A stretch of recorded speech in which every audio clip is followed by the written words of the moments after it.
My husband was cheating with his mistress, and in the heat of the moment, he suffered a cerebral hemorrhage and was rushed to the ICU. In a weak voice, he told me, "I know I was wrong, I'll change from now on." Who would have thought that after he recovered, he only got worse? Not only did he and his mistress scheme to leave me with nothing, but they also saddled me with tens of millions in debt. My parents were hit on their way to demand an explanation, and they both died. In the end, I was left wandering the streets and died after being humiliated. When I opened my eyes again, I found myself back outside the ICU ward. The doctor was holding the surgery consent form and asked me to sign it. Miss Zhou, once you've signed it, we'll arrange emergency treatment right away. I gave a cold laugh and said in a low voice, "I'm sorry, but I can't sign this." Miss Zhou, once you sign, the surgery can start right away. Don't worry, Mr. Zhou's surgery will be performed by our hospital director personally, and the success rate is as high as 80%. I jolted awake at the doctor's repeated urging, staring at the stack of papers in my hands, my mind full of confusion. A team of medical staff was busy in the ICU,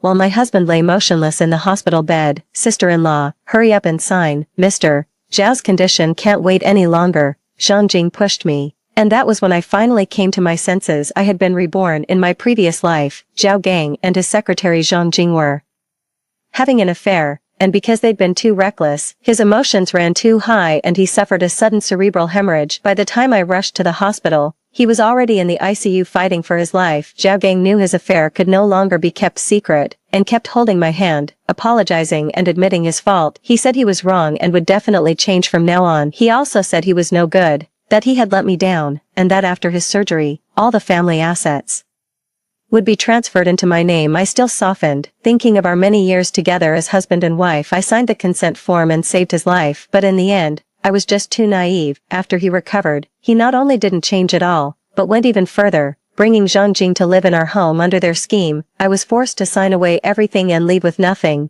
While they seized all our assets, they dumped tens of millions in debt on me. My parents were killed in a car accident on the way to demand an explanation. They lived a happy, comfortable life together in my villa while I was out on the streets, starving. I had to fight stray dogs for scraps in the trash. In the end, I was abused to death by a homeless man. "Sis-in-law, what are you daydreaming about? Hurry up and sign it." Zhang Jing grabbed my shoulder and urged me anxiously. Seeing her like that, I couldn't help but laugh. I used to think she was a responsible secretary in my previous life, so I treated her well. In the end, she even climbed into Zhao Gang's bed. "Bitch," I ignored her and simply looked at the doctor. "You just said the surgery's success rate was what, 80%? I reached out and pushed the form in the doctor's hand aside, saying coolly, "Only 80%, I can't sign this. I need to find the best doctor for my husband. I want him to have 100% chance of surviving." The doctor froze when he heard me. After a moment, he said, "Miss Zhou, there's never such a thing as 100% on the operating table. As long as he goes in,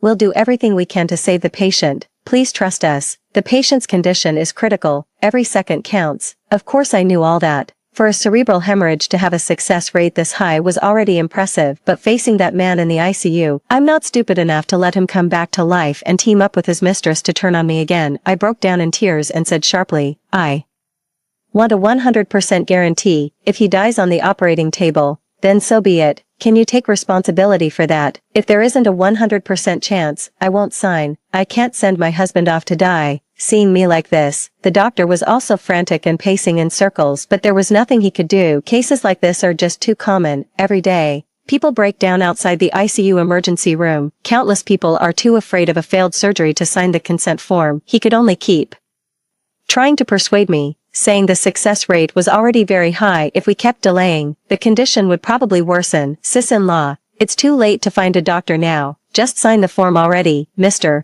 Zhao's condition can't be delayed any longer." Zhang Jing's tone shifted from anxious to angry and impatient. She looked like she was frustrated that I was beyond help. Maybe she thought my husband was inside waiting for emergency treatment, and yet I had the nerve to stand here crying. "Sis-in-law, you have to trust the doctors. Sign it now. The longer we wait, the worse it will be for Mr. Zhao." I looked up at her and asked in a low voice, "Miss Zhang, tell me, how did Zhao Gang suddenly suffer a cerebral hemorrhage?" Zhang Jing froze for a moment and stammered without saying a word for quite a while. "Zhao Gang and I met in college. His parents had both passed away, and he was famous at school for being extremely poor. He even had to rely on part-time jobs just to afford meals.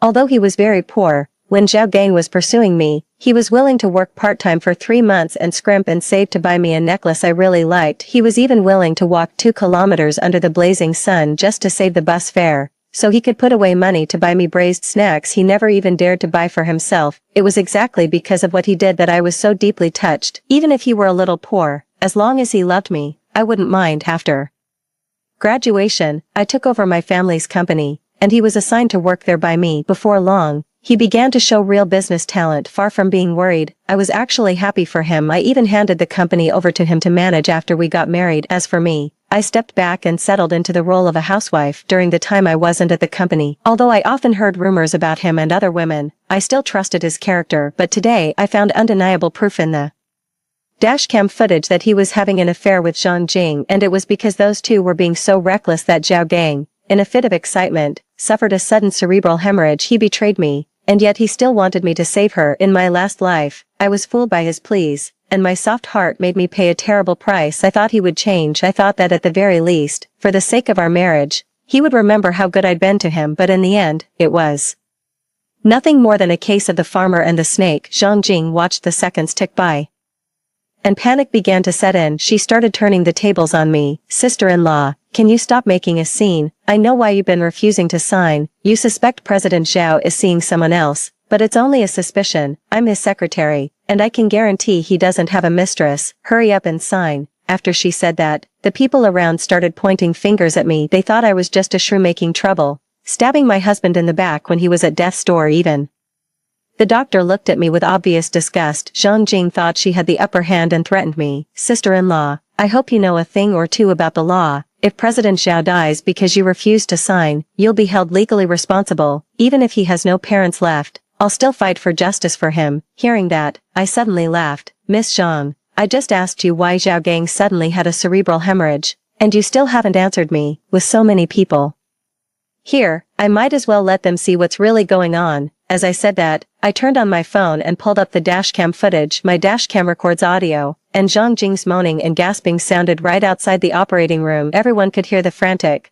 breathless sounds loud and clear. President Zhao, do you think that old hag would get mad if she found out about us? What right does she have to be mad? Don't even mention her. It's bad luck. The voices, the sounds of movement, chaotic and disgusting. Everyone present was dumbstruck. I looked at Zhang Jing with a sneer. Secretary Zhang, I won't pursue the matter of you being a mistress, but if anything happens to my husband, you'd better be prepared to pay with your life. In my last life, you made me suffer this much. This time, neither of you is getting away. When everyone saw my phone, their looks toward Zhang Jing changed instantly. The evidence is crystal clear. She'd have a hard time trying to talk her way out of this. Zhang Jing's eyes flew wide open as she stared at me in disbelief. She probably never imagined that I, the one she usually handled like a soft clay ball, would suddenly be this bold. She's the one who got someone hospitalized in the ICU, and yet she's acting all critical of the legal wife. Where does she get the nerve? I was wondering why she was so eager to get the person rushed to the ER. Did she really think she cared about the patient? Bullshit. She was afraid of being charged with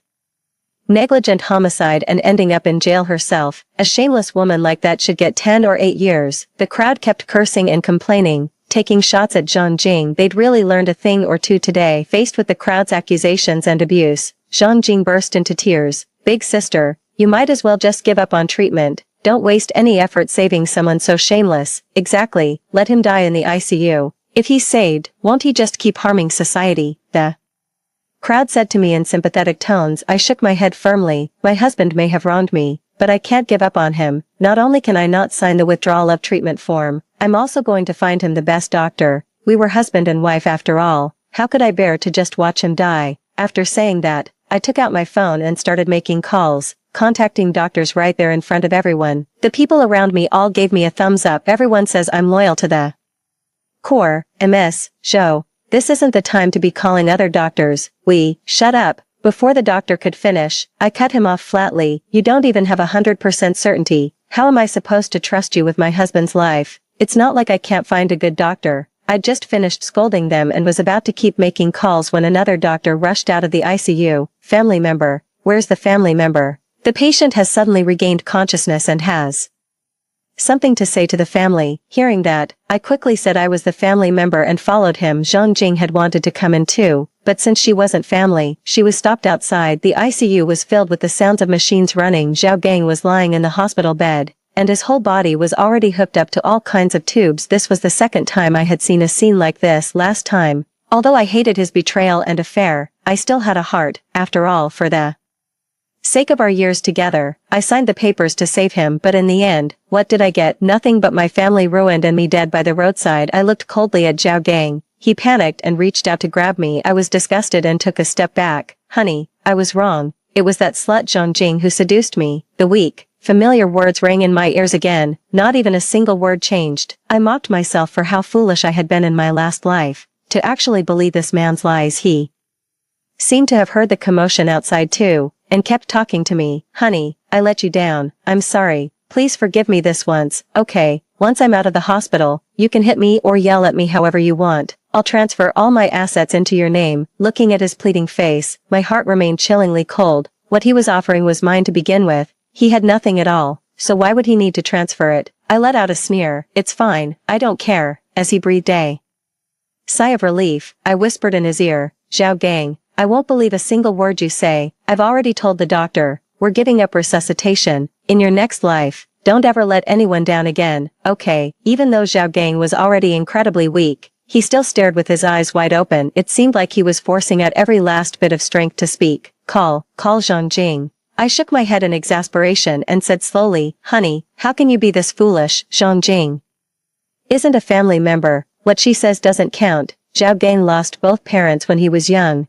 and I was his only next of kin. For this surgery, I was the only one qualified to sign, and yet Zhao Gang had personally ruined his own chance to stay alive. By the way, is she already pregnant? I checked. The child isn't yours. She's been sneaking around behind your back, keeping a sugar baby on the side. Zhao Gang was already in a very weak state. Hearing my words at that moment, his blood pressure shot up, his eyes rolled shut, and he passed out cold on the spot. The patient's condition is critical. Hurry, prepare to resuscitate, the doctor exclaimed. I was kicked out of the ICU, watching the doctors rushing around. I knew Zhao Gang probably wouldn't make it. Sure enough, just 10 minutes later, news came from the ICU. The resuscitation failed. Zhao Gang was gone. In that instant, I felt completely relieved. The pent-up bitterness in my chest finally came pouring out. As for Zhang Jing, not far away, she could no longer hold back.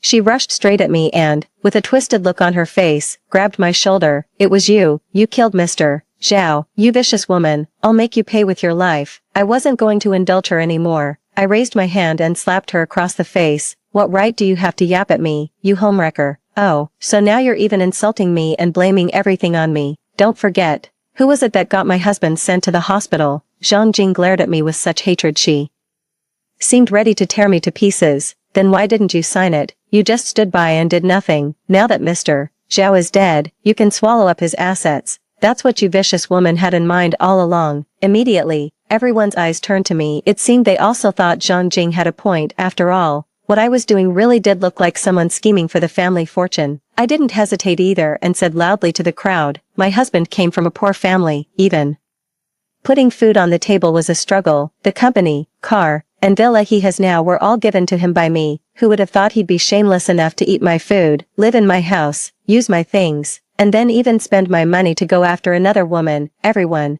tell me if I'm wrong. Does he still count as a human being? Tell me, do you really think I'd be after my husband's few crumbs? Hearing that, everyone seemed to be stirred up emotionally. The money was mine to begin with. Why would I need to murder anyone for it? That was absolutely impossible. The onlookers couldn't help but curse Zhao Gang for being shameless. And he's got the nerve to keep a mistress when he's living off someone else. He'd deserve it even if he died. Zhang Jing was getting cursed out on the side and didn't even dare say a word. Seeing the fury in Zhang Jing's eyes, I didn't hold back at all and went on. You're saying I stood by and did nothing? Hearing that, I let out a cold laugh. Every word she said seemed to put her on some moral high ground, but I knew perfectly well that she didn't care about Zhao Gang at all. It was only because if Zhao Gang died, she wouldn't get a single cent. All she cared about was money. What pair of dog eyes saw me stand by and do nothing? I've been contacting the country's top doctors the whole time. Not a single moment has stopped. And you, besides standing there crying and blaming me, what have you actually done? What right do you have to say that to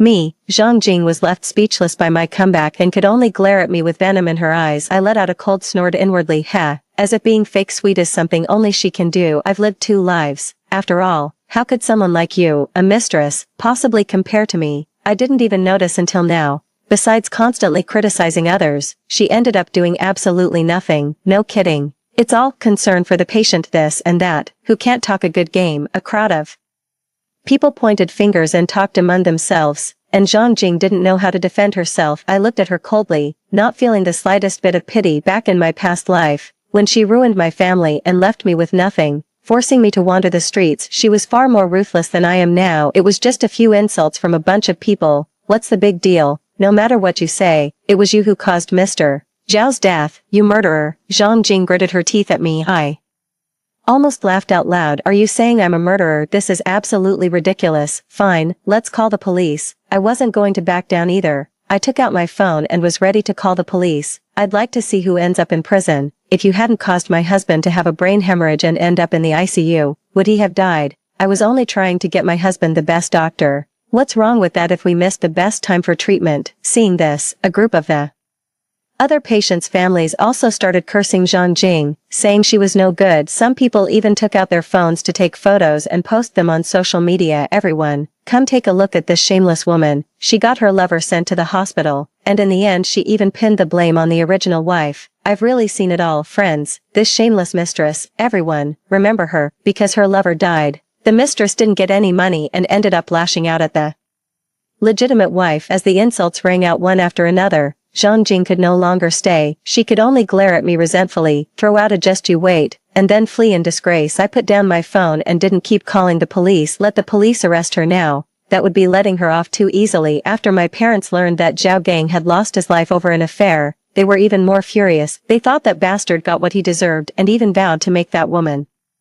pay for it. Looking at my parents' righteous outrage, I felt warm inside. Whether in my past life or now, they always did everything they could to be good to me. Fortunately, this time they wouldn't be hit by a car for standing up for me and fighting for justice. I turned down my parents' help. I can handle this myself. After hastily dealing with Zhao Gang's funeral arrangements, I started having people investigate the company. It turned out that the 2 of them had already begun moving assets. I just never noticed, especially Zhang Jing, who had already taken a large sum of money from Zhao Gang. Did they really think I wouldn't know? Since you took what's mine, I'll make you spit it all back out. I immediately set about contacting a lawyer. This is the money Zhao Gang gave his mistress during the marriage. According to the law, I can get everything back. What's more, she used her position to embezzle a huge sum of money from my company, and she'll have to pay for that too. But then, to my surprise, before I even had the chance to go after her, she made the first move. She launched an online smear campaign against me, a post online titled "A Venomous, Scheming Woman Who, in order to seize her husband's assets, coldly stood by and did nothing outside the operating room," was fanned into a frenzy by people with ulterior motives. The post painted me as a complete scumbag, someone who would do anything for money. It even claimed I was extremely controlling over Zhao Gang, forbidding him from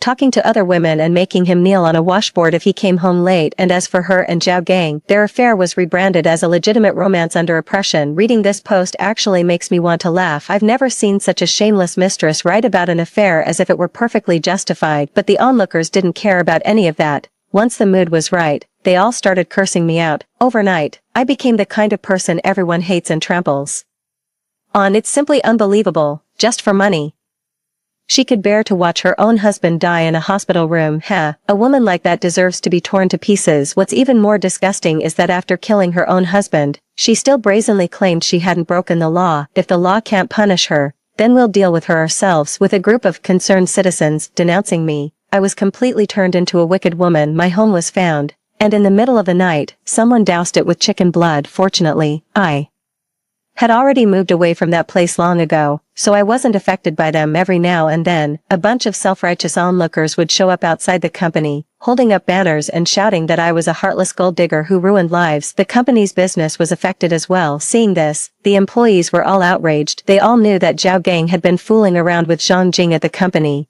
and they all knew the stuff online was nothing but slander and lies. But every time they tried to say a word in my defense, they'd be attacked by a swarm of keyboard warriors. President Zhou, maybe we should just call the police. Someone couldn't help but grumble. I shook my head lightly and said to leave it for now. It wasn't time yet, and every day after work, Someone had already started tailing me in secret, looking for a chance to cause me trouble. Thankfully, I had already hired bodyguards. So nothing ever happened, but Zhang Jing's behavior had already driven me crazy. I was only letting her enjoy herself for a while. Now she was pushing her luck and thinking I was easy to bully. Once I had gathered all the evidence of Zhang Jing's embezzlement, I called the police immediately. That same day, Zhang Jing was arrested by the police. Spreading rumors online was only a minor issue. There was also the fact that she had colluded with Zhao Gang to embezzle company assets, as well as my demand to recover the money Zhao Gang had given her. Even after arriving at the police station, Zhang Jing still looked completely unconcerned. Her face was even full of mockery toward me. My demand is simple: have her return all the money to me,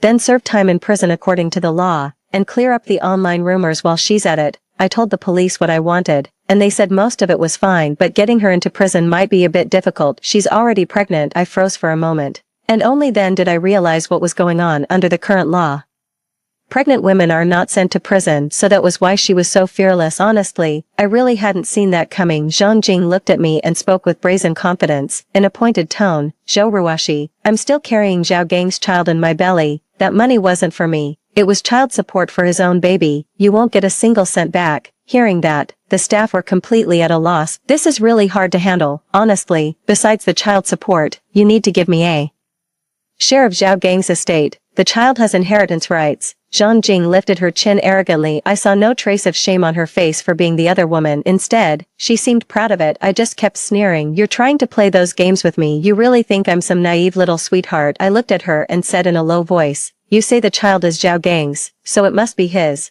I've already found out you've been involved with someone else too, so who the father is isn't necessarily certain. You want a share of the inheritance, then bring proof that the baby in your belly is Zhao Gang's child. In an instant, Zhang Jing's face was filled with shock. She stared at me in disbelief, unable to say a word for quite a while. To prove the child was Zhao Gang's, she would need a paternity test. Too bad Zhao Gang had already been cremated by me, and I had thrown away all his clothes. She didn't even have a sample for a paternity test. Zhou Ruoshi, don't push it. Zhang Jing cursed at me, her earlier composure completely gone. If the staff hadn't been holding her back, she probably would have come straight at me and fought me to the death. Seeing how furious she was, I couldn't help but sneer. What do you mean? I'm going too far. I'm just taking back what's mine. What's the problem with that? And you, did you really think landing a man who married into my family would secure you for life? I looked at her with a mocking smile. She had it all worked out pretty well, but unfortunately for her, I'm not stupid either. After hearing what I said and reviewing the evidence I provided, the staff immediately said there was no problem now. As long as she can't prove the child is your husband's, she has to pay the money back. I gave a faint smile and kept talking in front of Zhang Jing. Actually, even if the baby in her belly is my husband's, it doesn't matter. My husband and I had already signed a prenuptial property agreement before we got married. Everything belongs to me. He doesn't get a single thing. When I married Zhao Gang back then, my husband insisted on having the notarization done himself to prove he had absolutely no feelings for anyone else but me. Even if we got divorced, he wouldn't take a single cent from me, because all of it was premarital property in my previous life. There was also a notarization, but later, after Zhao Gang and Zhang Jing set me up, everything was transferred into his name. In the end, I was tricked into a fake divorce with Zhao Gang again and ended up taking on tens of millions in debt. But I never expected that a fake divorce would turn into a real one. I not only ended up with nothing, but was also kicked out of the villa and left with tens of millions in debt this time. However, that premarital property notarization became the very thing that helped me. Zhang Jing had almost no chance of fighting for the inheritance by relying on the child in her belly. When Zhang Jing saw she couldn't get a single cent from me, she completely blew up. She pointed at me and started hurling abuse. You murderer. It wasn't enough to kill your husband. You still want to wipe everyone out and force me to my death. Hearing that, I couldn't help but let a slight smile tug at the corners of my mouth. Force you to your death? No, I'm the victim here. In my last life, it was you and Zhao Gang who drove me to my death. At the words murderer, the police immediately furrowed their brows. What's going on? Zhang Jing also hurriedly shouted, I'm reporting her. I'm reporting this woman. She killed her own husband. Hurry up and arrest her. I answered the police's questions by giving them a straightforward account of what happened at the hospital. There were surveillance cameras and all kinds of records at the time, so I had nothing to worry about. In a hospital, even signing a do not resuscitate or treatment waiver isn't illegal, let alone the fact that I was still frantically looking for the best doctor. On the contrary, once this came to light, The police actually thought I was pretty generous for not even asking Zhang Jing to pay me back. After all, Zhao Gang's death was partly her fault too. Generous. I had just finished preparing the documents and was only getting ready to sue her. I gave a cold laugh and turned to leave the police station without another word. As for Zhang Jing, even though she was pregnant, she still had to stay there for the time being and cooperate with the investigation. That same night, Zhang Jing's apology video started spreading online. A bunch of keyboard warriors saw what was going on and couldn't help but start cursing up a storm. They thought I was using the power of money and influence to suppress Zhang Jing. Unfortunately, when they saw all the evidence, they finally realized they had been used. Whoa, this Zhang Jing is clearly a homewrecker. How does she have the nerve to sound so righteous? She even launched an online smear campaign against the wife. I've really seen it all. That dead lover got what he deserved too. My heart goes out to Miss Zhou. In just one night, Zhang Jing ended up just like I had back then, with a crowd hounding her and insulting her. It was lucky she was sitting in the police station, otherwise she might have been chased and beaten by the crowd. 3 months later, the outcome of Zhang Jing's case was announced. Because the amount involved in the embezzlement was enormous, she was sentenced to 8 years in prison. But since she was pregnant, she wasn't in prison. But that didn't mean life outside prison was any easier for her, because she had to pay back my money. The property was already being enforced against her, and she could only just scrape by. She had never known hardship before, and life suddenly became unbearably difficult. And the man she hooked up with while she was with Zhao Gang was also thoroughly disgusted with her. Back when Zhang Jing had money, that man would go to all kinds of lengths to curry favor with her and stay with her. But now that Zhang Jing not only had no money, but didn't even know whose child she was carrying, he was even more fed up. Every day, he either hit her or cursed at her. 5 months later, I happened to hear that Zhang Jing was dead. When she was almost due, she had an argument with the man she was living with. He already despised her, and in a fit of carelessness, he shoved her down the stairs, killing both mother and child. Hearing what became of her, I finally let out a sigh of relief. Zhao Gang and Zhang Jing treated me so horribly in my past life. What happened to them now is just what they deserved. The end. That wraps up the first story. Don't go anywhere. The next one is even more exciting. My sister had a fierce temperament and would rather die than yield. Our mother was seriously ill and desperately needed money. The CEO forced her to be his kept woman, but she said coldly, "If this is how you humiliate me, I'd rather die." The company was being maliciously suppressed by the CEO. My sister stood her ground and said, "Even if I die, I'll never submit to coercion." In the end, Dad was forced to jump to his death, and my brother went to prison. Later, we were kidnapped and taken to a war-torn country. She wasn't the least bit afraid either. "I'd rather die than let Hua Tingshan save me. If you've got the guts, kill me." The kidnappers, enraged by her, wanted to disfigure her and take turns torturing her. I stepped forward and took the humiliation in her place. But when Hua Tingshan came to rescue her, she insisted on redeeming only herself. "He'd definitely use saving you as an excuse to force me to marry him. I'd rather die." I cried and begged her to call the police for me after she got out. But after 5 long years, no help ever came. When we met again, I was barely human or ghost, with my days numbered. Meanwhile, she had already become a glamorous wealthy lady. I demanded to know why she hadn't saved me. To my surprise, she said unhappily, "If someone treated me like that, I'd never cling to life." Shen Jiyun, are you really that afraid of death? Damn it, if it weren't for me, you'd already be dead. I was shaking with rage. She frowned, puzzled. Nonsense, I'm the female lead. How could I die? So that's why she could stay so calm. She'd had the confidence of being in a novel and the heroine's halo. When I opened my eyes again,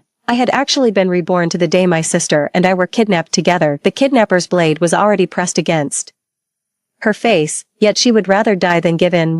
You're here on behalf of Hua Tingshan's enemies, aren't you? I want nothing to do with him. If you've got the guts, kill me." My sister showed no fear at the knife before her and closed her eyes in annoyance. The kidnapper leader with the bushy beard twitched the flesh on his face and licked his bloodthirsty lips. "I, Husan, just love dealing with stubborn women like you. Once I've ruined your face, I'll call in all my brothers outside to have a taste of you." Haha. With a swift flick of the blade, a streak of blood instantly appeared on my sister's face. Her lashes trembled slightly, but she stubbornly turned her head away. "Boss, she's not some big shots woman, is she?" another kidnapper suddenly asked. The bearded man was already completely enraged by my sister's attitude. He roared, "I've got dozens of lives on my hands. I don't care who she is. Once she's in my hands, even a dragon has to curl up for me." "Exactly, since this woman is no use to us. Let's sell her to an underground den in the Myanmar border region." With just a few words between them, they decided our fate. Only then did my sister realize these men were international criminals and had no idea who Hua Tingshan was at all. As several lewd men surrounded her and were about to lay hands on her, she looked over at me in panic and bit her lip. "Little sister."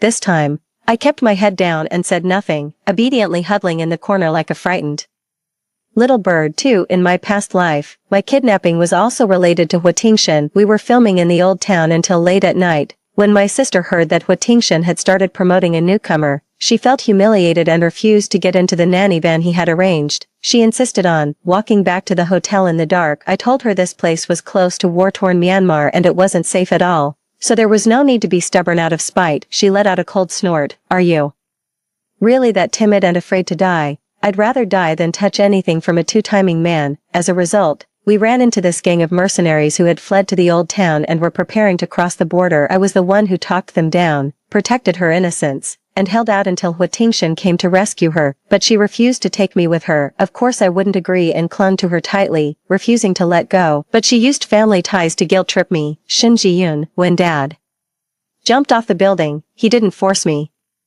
My brother would rather go to prison than make me bow my head. Mom was already that ill and still never thought of sacrificing me. "If you keep being so unreasonable, you're just forcing me to die." I naturally didn't want to force her, but later, I was sold by the bearded man to an underground club and tortured until I was neither human nor ghost, and then she turned around and married Hua Tingshan sweetly. I spent my days in hell on earth, barely hanging on, growing thinner and more numb by the day, living like a rotten dead fish. I thought about dying, but I held on with my last breath, just hoping that one day I could escape and confront Shinzi face to face. "Why are you doing this to me?" 3. I didn't understand it before. My sister, who always talked about dying, lived a life of luxury and ease, but our company went bankrupt, Dad died, and my brother went to prison. If I hadn't swallowed my pride and knelt at the Hua group for 3 days and 3 nights, Hua Tingshan would never have softened and arranged for Mom to be hospitalized. By then, Mom was already gone, yet after my sister saw me back down, all she felt for me was disgust. "People die eventually. How can you be so spineless? What a joke." It wasn't until 5 years later,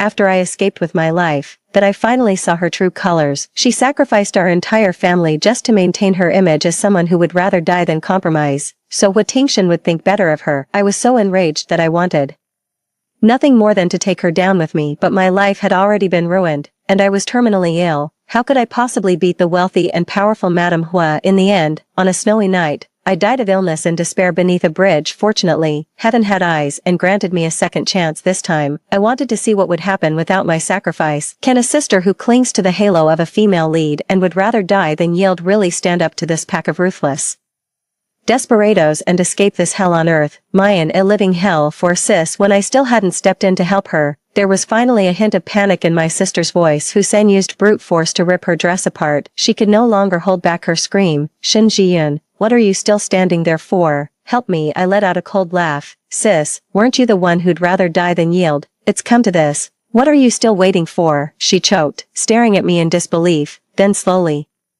flushed red with humiliation and rage. "Ha, interesting." Hussein burst into hearty laughter. For a man like him, who lived on the edge of a blade, the thing he hated most was being provoked, and my words hit him right where it hurt. "That's right, you slut. Didn't you say you're not afraid of death? Come on, show me what you've got." He pressed in aggressively, clearly thrilled. I thought of my past life. Back then, I stepped forward and insisted on saving my sister, and that angered Hussein. He thought I was playing tricks and challenging his authority, so he took all his anger out on me, trying to put on a touching display of sisterly love. "Are you? Fine, then keep acting it out to the end, otherwise, you'll all die. Haha, how about it? Still want to stick your nose in other people's business?" I gritted my teeth and kept forcing a smile, begging him to spare my sister and let her go, never once changing my plea. I hurt, and I was scared too, but I knew that the moment I showed even the slightest weakness or backed down, everything would be for nothing, and my sister still wouldn't escape this fate. Ha! And as for my dear sister, another kidnapper smiled and shoved a gun into my sister's hands. When she finally reacted, she let out a scream and, terrified, flung the gun far away. She looked both pathetic and ridiculous and hateful too. I averted my eyes with a sneer. "Ha ha ha.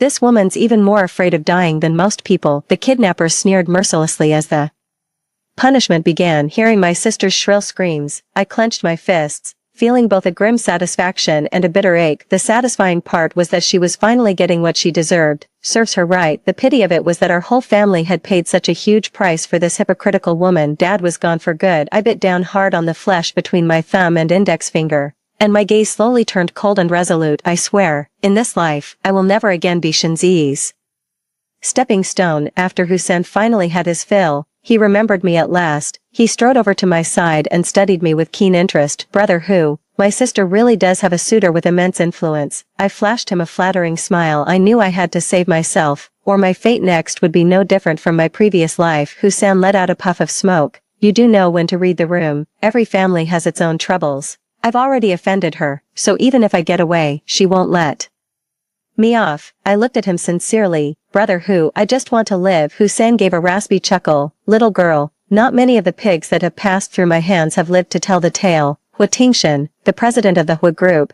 has a very close relationship with the renowned Jiangqing Chamber of Commerce in Wenmian. If he wants to save my sister, he'll be able to track you down within a month and come right to your doorstep. Hussein turned to glance at his sister's miserable state. A flash of malice flickering in his eyes. Hua Tingshan's relentless pursuit of Shinzi, the entertainment industry's rising star, who happens to be my sister, is common knowledge across Huagua. Hussein pulled out his phone, then cursed under his breath, his expression turning serious. With a lawless place like Wenmian as his backing, Hussein really had nothing to fear. But the Jiangqing Chamber of Commerce has been rooted in Wenmian for over a century, with deep entangled connections, even able to reach the local armed forces. Hussein couldn't possibly just sit back and do nothing. At that moment, another kidnapper walked over and said dismissively, Boss, what's the big deal? Tonight, let's hurry up and send this woman to Mize. I don't believe that guy named Hua will still treat her like a prize. Then yes, unless he's willing to throw away all dignity. Hussein's expression eased a little, and he accepted the explanation. He pointed at me. You're pretty sly for a woman. That suits my taste. Fine, when the time comes I'll say a word, and you can go work at Mize as a cleaner. I had already figured out Hussein's tastes in my past life, so I hurried to thank him, not showing the slightest reluctance or unwillingness. Sure enough, Hussein gave a satisfied snort. I silently watched my sister, covered in bruises and purple marks, left to be handled like a dead fish, feeling nothing at all. In this life, I want to live well. Mom and my brother are still waiting for me. 5 Mize is the most heavily guarded and secure den of vice in Wenshan.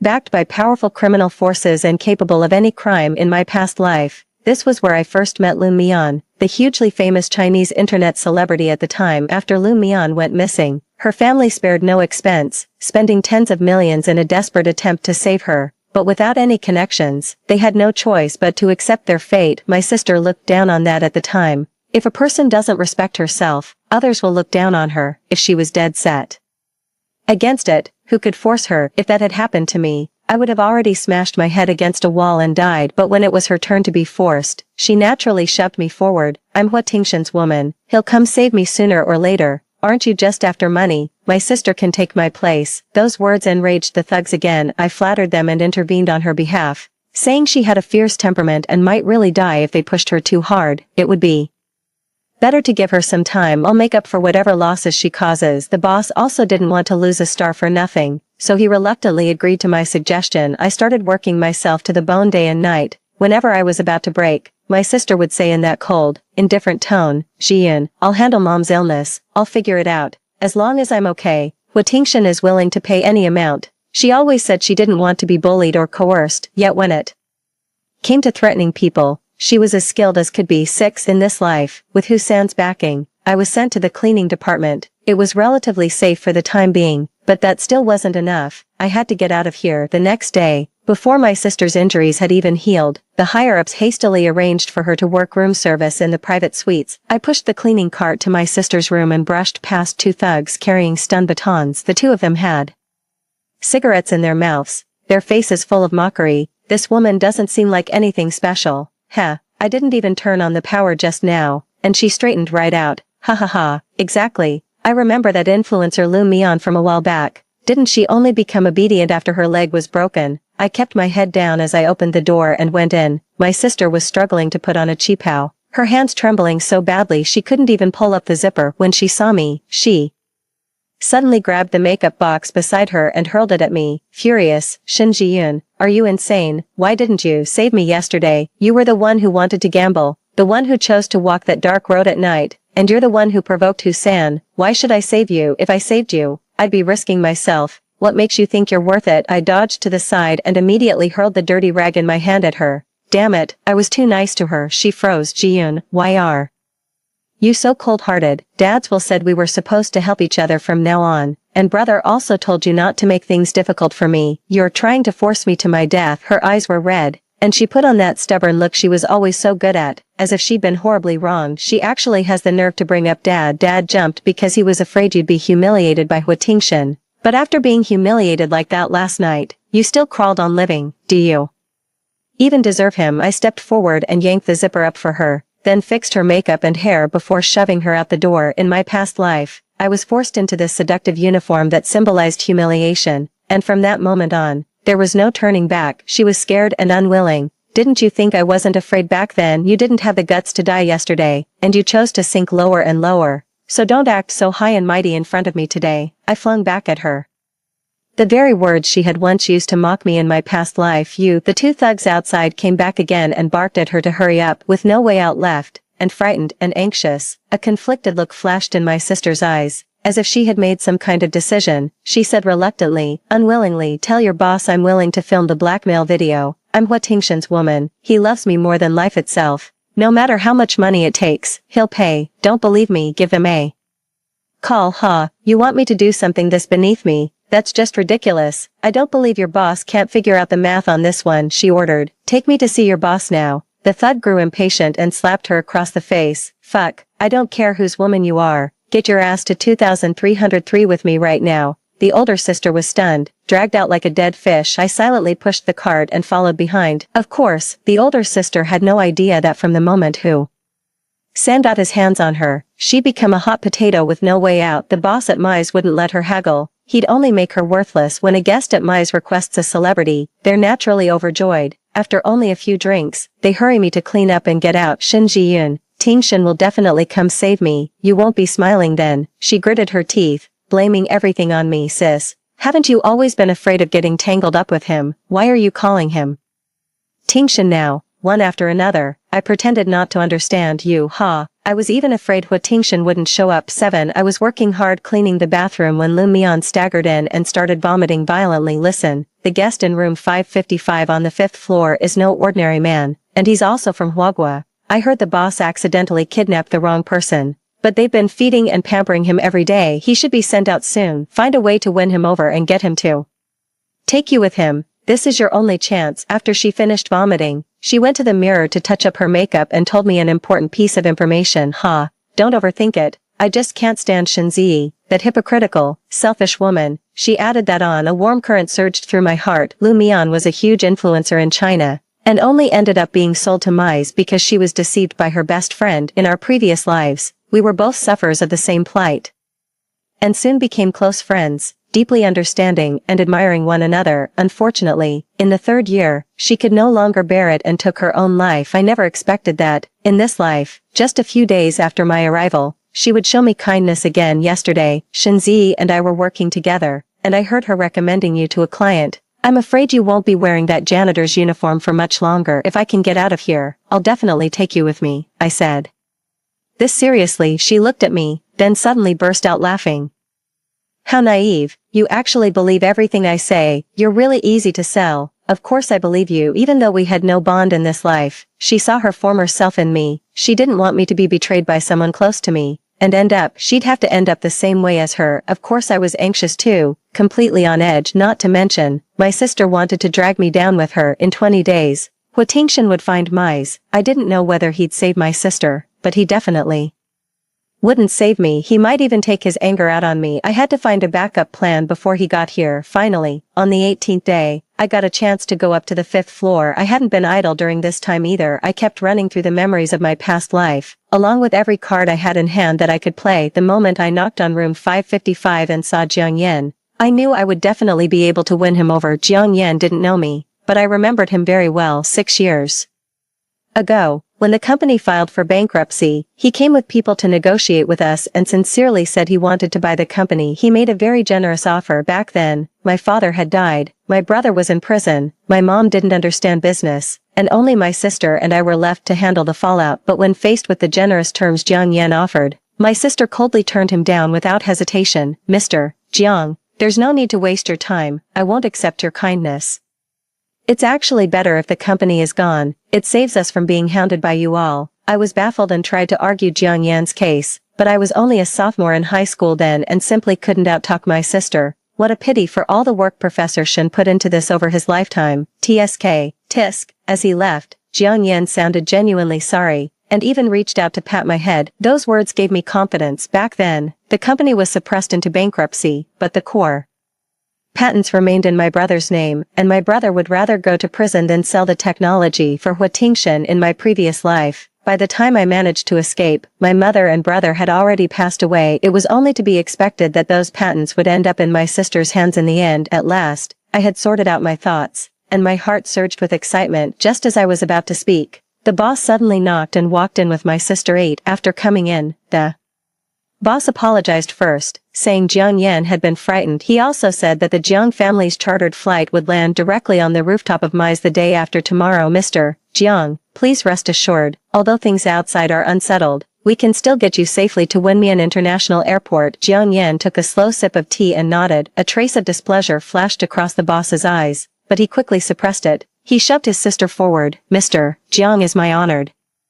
guest, take good care of him these next 2 days and make sure he's satisfied. Mr. Jiang, this woman is a female celebrity from your country, she's a hot commodity here at Charming now. Don't say another word. His sister's eyes suddenly lit up. Just tell him how much it'll cost to buy me out. I'll leave with him the day after tomorrow. She politely shoved the boss aside and, with graceful steps, walked over to Jiang Yan. Placing a hand familiarly on his shoulder, Jiang Yan raised an eyebrow slightly. His sister was already eager to pour her heart out. I have a fiery temper and hate being forced by others the most. If it weren't for you in this room today, I'd have smashed my head against the wall and never lived another day. Even though you didn't know I'd been kidnapped, I was humiliated right under your nose like this. When I get back home, you'd better make it up to me properly or I'll never forgive you. As expected of someone who's won Best Actress before, this mix of coyness and anger is absolutely captivating, dazzling beyond words. And before we leave, you have to make that mob boss kneel and apologize to me, or I just won't be able to swallow this anger. She seemed certain that Jiang Yan would definitely take her away, so she immediately set out to settle old scores and take revenge. Naturally, the first person in her crosshairs was the owner of MICE. I couldn't help but draw a sharp breath. I really hadn't expected my sister to be this reckless. She'd been pampered by Huatingxin back home to the point of being utterly clueless, not understanding how terrifying the boss could be. But I, who had spent 5 years at MICE in my previous life, knew very well the boss had indeed been very polite to Jiang Yan just now. But that wasn't out of respect for Jiang Yan, it was because the Jiang family's offer to save him was high enough. Once he was provoked, that deal could be called off at any time. My heart lurched all at once. The boss gave her a dark, predatory look, his smile eerie and terrifying. In halting Chinese, she pointed at Jiang Yan and then at herself, confirming word by word. So what you're saying is, he's taking you with him, and I'm supposed to kneel and apologize to you? Of course, you've really stepped in it by crossing me. Sister lifted her chin contemptuously. Maybe in her mind, the only two people who really mattered in this world were the male lead, Huatingxin,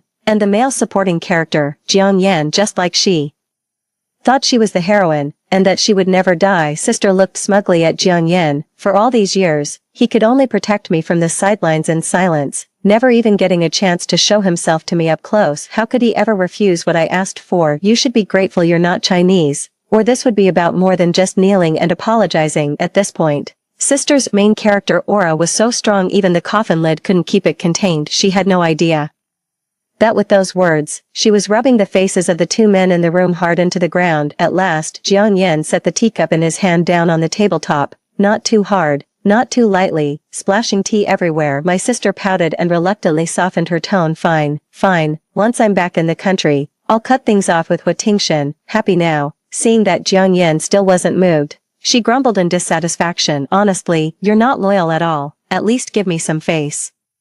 Out here I felt a wave of teeth-grinding cringe, and goosebumps broke out all over me. As an outsider, I was very clear that Jiang Yan had never given my sister any reason to misunderstand these past few years, and the two of them had hardly even had any contact. Did she really believe that so-called plot from the original novel and her? My sister suddenly rushed toward me at a brisk pace. I couldn't take it anymore and clamped a hand over her mouth. Enough, Shinzi, are you really trying to die? Shin Ji-yoon, the one who's going to die is you.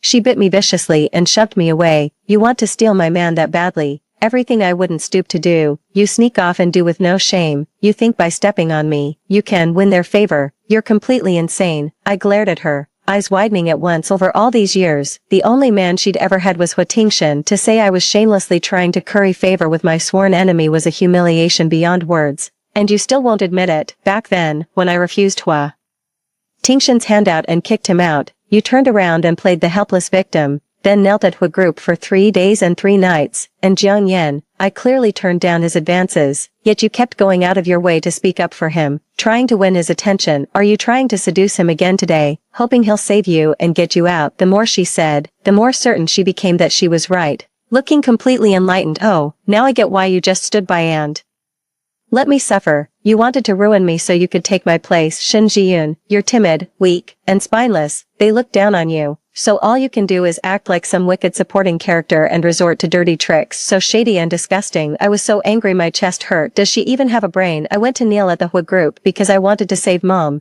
I spoke up for Jiang Yan because his buyout offer was the most sincere, yet in my sister's eyes, all of that somehow became low down tricks to steal her man. I had so much I wanted to say, but it all felt absurd. It was the first time I'd truly understood what it meant to be unable to defend myself no matter how many words I had, and I didn't even feel like arguing. Hardy, this is the service you promised would leave me satisfied. Jiang Yan finally spoke up. 9. The boss took a leisurely drag on his cigar, his thoughtful gaze sweeping over us, as if weighing something. You don't know this woman, Mr. Jiang? He asked. Not exactly.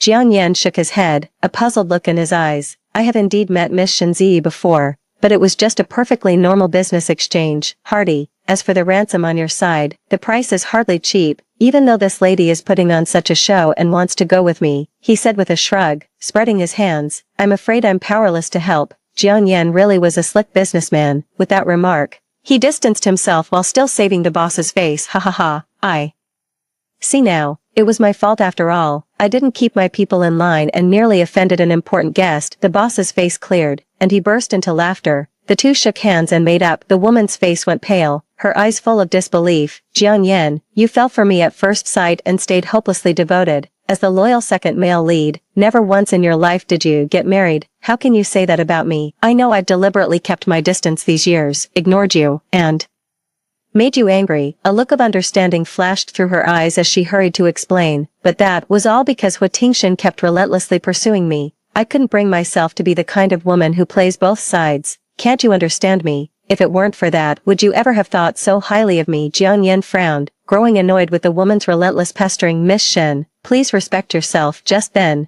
the door was pushed open by the two henchmen who had been following the woman all along. The boss's face was so dark it looked like ink could drip off it. What have you done? The thug looked terrified and immediately grabbed the sister, dragging her outside, screaming. The sister kicked her feet against the floor non-stop. Jiang Yan, you'll regret treating me like this, I swear it. As she neared the door, she twisted her head to glare at Jiang Yan, hatred surging through her fury. What are you so smug about? If I hadn't ended up like this today, you think I'd have chosen you? You were already defeated by Hua Tingshan, and soon your Jiang family will be bought out by him too. Left ruined and wiped out, Jiang Yan remained unmoved, and once she stepped out that door, what awaited her was an extremely brutal, blood-soaked punishment. Her feet hooked tightly around the door as her eyes darted around anxiously and in fear. Jiang Yan, save me. I have the Shin family's patent. The one you wanted back then, remember, as long as you get me out of here, I'll persuade my brother. MMPH. Her mouth was mercilessly gagged the moment the door slammed shut. The hallway was already erupting with the sounds of fists and kicks, along with my sister's muffled cries and screams. My heart suddenly sank. Being able to reveal my trump card meant my sister wasn't completely stupid, but unfortunately, her narcissism made her miss the best chance to negotiate. 10. President Jiang. Miss Shen, there's no point wasting your breath. Sure enough, after my sister's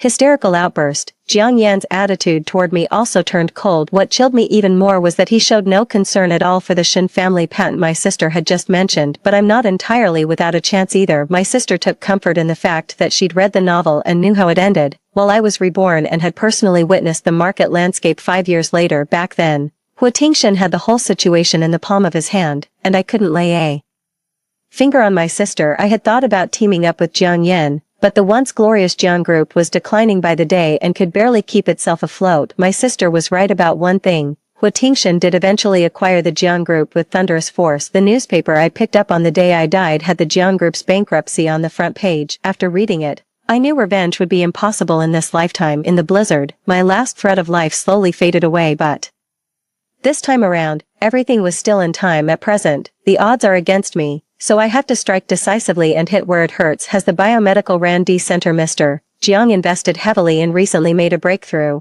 I asked. Sure enough, Jiang Yan paused mid-motion as if to see me out, his expression suddenly turning guarded and sharp. Miss Shen, you're very well informed. This is just the opening move. It all depends on whether Mr. Jiang is willing to keep listening. He sized me up, then sat back down without objection and poured me a cup of tea. Miss Shen, I hope your leverage is big enough. Of course. But what if I told you that your lead researcher has been conducting illegal human experiments behind your back? What did you say? Jiang Yan's expression changed. He shot to his feet, his gaze like a blade, as if he wanted to run me through. This is no small matter. I wouldn't talk nonsense. And given Mr. Jiang's character, you'd investigate before believing it, wouldn't you? Do you know who he is? I looked at him quietly and said, I know, he's your brother-in-law, and he once saved your life. Anything else? That's all. That's the truth, I answered honestly. In my previous life, the newspapers only mentioned it in passing, saying that once the illegal human experiments were exposed, it caused an uproar across society. Not only did the Jiang family lose hundreds of millions, but the victims' families also made a huge scene, completely destroying the reputation Jiang's had built up over the years. Jiang Yan, a business prodigy who could have led Jiang's to the top, was betrayed by the people closest to him. What a pity. Does second Miss Jiang really not mind giving away all her cards and watching me walk out the door? As expected of the Jiang family heir, Jiang Yan had already remained composed in the blink of an eye, leaning back in his chair. This is only an internal crisis for Jiang's. What about the external one? How could a businessman reveal all his cards so easily? This message is just an appetizer. Jiang Yan raised an eyebrow, signaling for me to keep going, and began brewing tea for me again. Chairman Jiang has never been one to sit still and wait for death. 6 years ago, after the patent acquisition from the Shin Group failed, he took a long-term view and established the current biopharmaceutical research center. He wanted to break free from those constraints through technology and dominate the market outright. Although Hua Tingshan seemed to have given up on this field, the upstream and downstream companies related to the products had already been acquired and positioned by him. Do you think everything he has done is to secure a ticket to work with you once your technology matures in the future? Miss Jiang's take is quite interesting. There was a hint of amusement in Jiang Yan's eyes as his fingers tapped rhythmically on the table, and at this point, I became even more certain. I was skeptical of the claim back then that Hua Tingshan managed to acquire the Jiang Group because of his foresight, strategy, and the Jiang Group's own self-inflicted downfall. I believe Hua Tingshan made this move only because he wanted everything in place, waiting for the right wind. President Jiang, why don't you take a guess? If your brother-in-law's illegal experiments were exposed, forcing you to halt your research, and Hua Tingshan suddenly got that right wind at this very moment, moving quickly from small-scale trials to mass production and market launch, do you think your Jiang family would still have a chance to turn things around? The easy smile on Jiang Yan's face faded. We all know that the right wind I've been talking about all along refers to the Shin family's patent. I had to get Jiang Yan to accept my guess so I could reverse the current disadvantage and make the next round of negotiations work in my favor. The water in the teapot had already been brought to a boil again and again through our back-and-forth probing, bubbling away. Only then did I realize that I was already so nervous my mouth had gone dry and my throat felt tight. Even at this point, I still couldn't let my guard down. The actual patent rights of the Shin family were in my brother's hands, and the price of buying me out of Mize was far too high, so Jiang Yan didn't have to choose me as his collaborator. I was afraid that if I showed even the slightest hint of nervousness at that moment, I forced myself not to touch the teacup in front of me, despite the dryness and itch in my throat, and Kept my eyes on the tea tray, trying to look composed and unwavering. Jiang Ziyun. Jiang Yan suddenly called me by my name, no longer addressing me as second Miss Jiang. I looked up abruptly. You're much better than your sister. Smiling, he pushed the teacup toward me and tapped lightly beside it with his fingertip, admiration in his eyes. The tension I'd been holding in my chest finally eased, and I let out a long breath. But what he said next almost brought me to tears. I'd gone to visit him in prison several times, and so had Miss Shen. But no matter how much we tried to persuade him, your brother would only give a faint smile and say he had his own arrangements for the patent. It turned out he was waiting for Miss Shen, the second daughter, to grow up. I clamped a hand over my mouth, fighting hard to hold back the urge to burst into tears. It turned out that Shenzi had already been secretly visiting my brother behind my back, and she had her own designs on the patent too, she told me. My brother was being held for a major financial crime and couldn't receive visitors, cutting off all contact between me and him for 6 years. Just how much had she kept from me, and what exactly was she trying to do? 11. After I got back to the cleaning department, the floor supervisor said we wouldn't be open tonight and everyone was to attend a study session. My face went pale. In Mai's so-called group study means watching a public execution. As usual, the people subjected to public execution are usually those who deliberately harm important guests or try to escape Mai's. Their fate is to endure inhuman torture before being thrown into a beast cage or snake pit, where they're bitten to death alive. Back then, Lu Mian accidentally injured a guest, and because she was afraid of public execution, she hurriedly took her own life. I wonder which poor soul it is. Still, I do admire her courage. Lu Mian sat beside me, lit a cigarette, and wore a look of shared misfortune. When that sister was dragged up, covered in blood from head to toe, she was utterly shocked. She actually don't feel sorry for her. She just thought she could get out of here and stand up to the boss. I gave a cold laugh. Lu Mian shook her head with a sigh. She kept telling us some big shot would come rescue her. How naive. On the bleachers, my sister was tied to a chair, her feet hanging limply at a grotesque angle, her hair a mess, her face covered in bloody froth.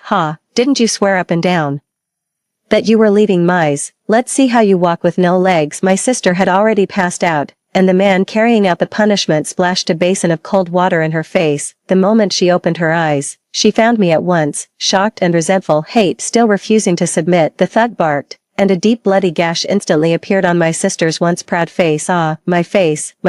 Looking at the blood in her palm, she screamed in panic, I'm a best actress. Do you know how precious my face is? You ignorant fools. Do you even know who Hua Tingshan is? I'm Mrs. Hua, and you're finished. He will never let you off. But what greeted her next was another round of whips. Lu Mian turned away, unable to bear it. Had she lost her mind? And she was still talking back at a time like this. I frowned. Just then, the boss came into the venue. He gave my sister a cold smile, then motioned for me to come over. Lu Mian hurriedly grabbed me, her eyes full of concern. Don't be afraid, nothing will happen. I smiled at her. The boss sized me up and nodded. You're Miss Shen, the younger one, right? You can leave tomorrow. My sister looked at me in disbelief. I knew he was saying that on purpose, just to break my sister's heart. The person redeeming you was quite generous. I heard you still want to take someone else with you. Is that right? Yes. My sister's eyes lit up with joy. Ignoring the wound on her face, she hurriedly said, Jian, I'm your sister. Hurry, and get me out of here. Seeing that I just looked at her in silence without replying, she grew anxious and kept blinking at me desperately. In a flattering tone, she said, Little sister, I'm really in pain. If I don't get out of this damned place now, they're going to beat me to death. I knew you wouldn't abandon me. Hurry, take me with you now. A smile curled at the corner of my lips, and my sister broke into an excited smile along with me. Just when everyone thought the two of us were about to embrace in tears, overwhelmed by sisterly affection, I turned around and pointed straight at Lu Mian in the crowd. Lu Mian covered her mouth tightly, tears the size of beans welling up in her eyes, her whole body trembling with excitement. Shen Jiyun, if you dare mess with me, I'll never let you go. In an instant, she rushed toward me in long strides. Try it and you'll see. I gripped her hand tightly and said, I told you, I'd take you out of here. I don't want to leave behind any regrets from my past life in this one. Shen Jiyun, you're insane. You'd rather save some cheap woman who slept her way through countless men than save me. Her eyes were red with fury as she clutched my hands tightly. I turned around and slowly pried her fingers off one by one, without the slightest mercy, just as she had abandoned me in my previous life. Sister, you've always had such a fiery temper. You'd rather die than yield. When they wanted to make you a kept woman, you couldn't bear the humiliation and chose death. But now, you've become the kept woman of who knows how many men.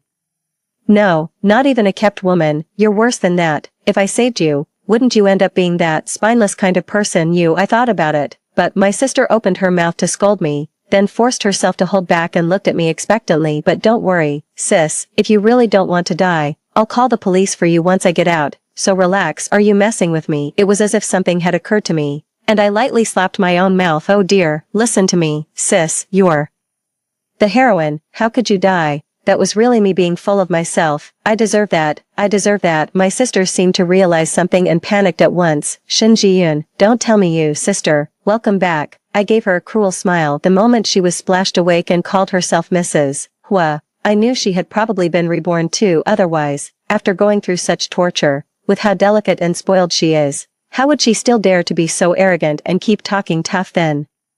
Of course, she must have remembered it too back then. She did the same thing, pushed me away with complete righteousness and gave me a false hope, deceiving me for 6 years. I leaned close to her ear, each word piercing like a knife. Sister, now it's your turn to taste the despair of having your life shattered, but I believe you, sister, you definitely won't cling to life, will you? After all, you don't even have the chance to cling to life. The boss gave a cold, sinister smile, having watched enough of the show. Enough, send this woman to the snake pit. Only then did sister understand what I meant. The snake pit. Her face turned deathly pale with fear, and she trembled all over, letting out a shrill scream. Her overwhelming terror actually gave her enough strength to struggle violently. Even with such severe injuries, she looked utterly insane. The thugs had seen this kind of situation far too often. They clamped a hand over her mouth and dragged her away. Suddenly, the whir of helicopter blades sounded overhead. The public punishment was being carried out on the top floor, so the sound felt as if it were right in everyone's ear, leaving them looking at one another in silence. The boss's assistant hurried in. Boss, it's Chairman Yan's private helicopter. He says he's bringing people here to bail out a female celebrity named Shinzi 12 Tingshin. You're finally here. Sob sob.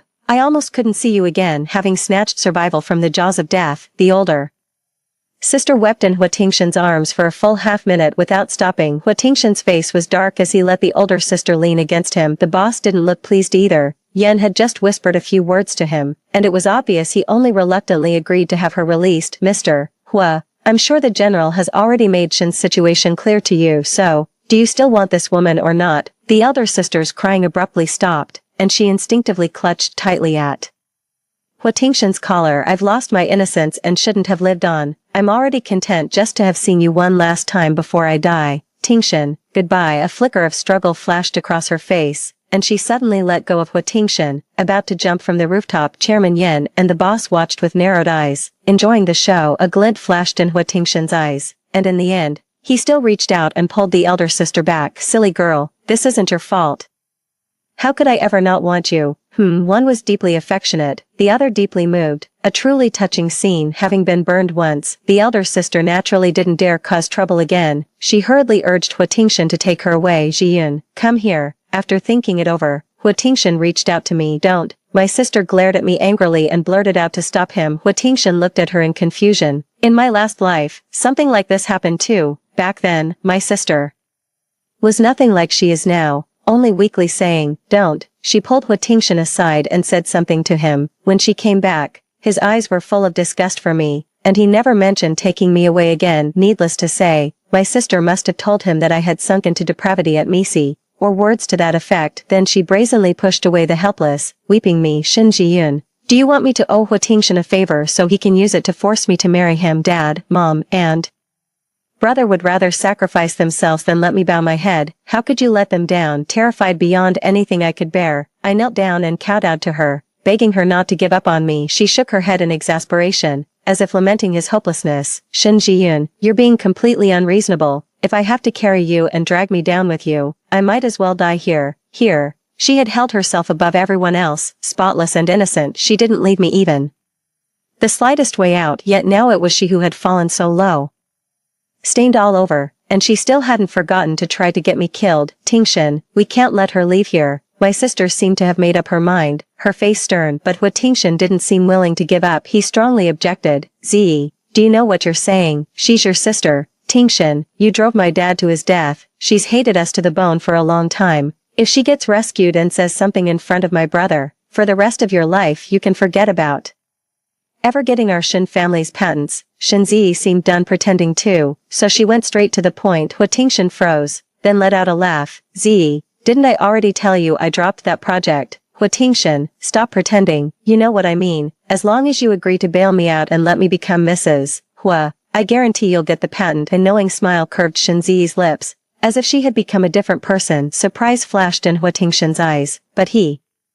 didn't deny it. He was weighing it. After a long while, he finally said with a half smile, but as far as I know, over these past 6 years, you haven't gotten much out of your brother. Shenzi didn't care about his mockery at all. Instead, she gave him a confident smile. Then what if I tell him that Shin Jiwen was kidnapped and taken to Myanmar, where he was abused and forced to service clients, and that only you can afford the ransom? Do you really think my brother would dare refuse? Hua Tingshan's pupils contracted as he looked at Shenzi in surprise. You're willing to do that? He was confirming it, and at the same time testing her. Shenzi gave a cold laugh. Everything I have today is because Shin Jiyun did this to me. If she's willing to save me, I can definitely preserve my innocence and wait for you to rescue me. Since she's shown me no mercy, she can't blame me for returning the favor. Hua Tingshan thought it made sense and nodded. The two of them seemed done with pretending. One was bearing his wolfish ambition, while the other, terrified of being abandoned, quickly brought out her bargaining chip and started negotiating terms. Hua Tingshan waved a hand, and the people behind him carried the password case forward to do business with the owner of Mize. After counting the money, the owner took a puff from his cigar and gave a meaningful smile. Ms. Shenzi,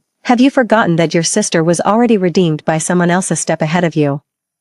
Hua Tingshan's face darkened at once, and he fixed Shenzi with a sharp gaze. Tingshan, let's keep adding money, we have to make sure she dies here, she said viciously, as if only just remembering. And in that moment, I finally learned the whole truth and pieced everything together. So after you got out, you used my life to threaten my brother. Hua Tingshan got the patent for free, and you became the lofty Mrs. Hua. So-called peaceful years and a happy marriage were nothing more than built on the lives of our entire family. I slapped Shenzi hard across the face and laughed until tears came to my eyes. Bullshit about dying rather than yielding, and that ridiculous holding each other in high regard. You're nothing but accomplices, birds of a feather. So after being reborn, my sister couldn't be bothered to keep acting out some tragic love story and went straight to Hua Tingshan to strike a deal. Shenzi covered her face and said bitterly, so what if you know, in the end, you can only be trapped here, for others to trample all over you? I'm afraid that will disappoint Miss Shen. Another group came up to the rooftop, with Jiang Yan and Lu Mian leading the way. Jiang Yan gave me a reassuring smile, while Lu Mian pulled me back at once, guarding me like a mother hen protecting her chick, and shot a wary glare at my sister. At that moment,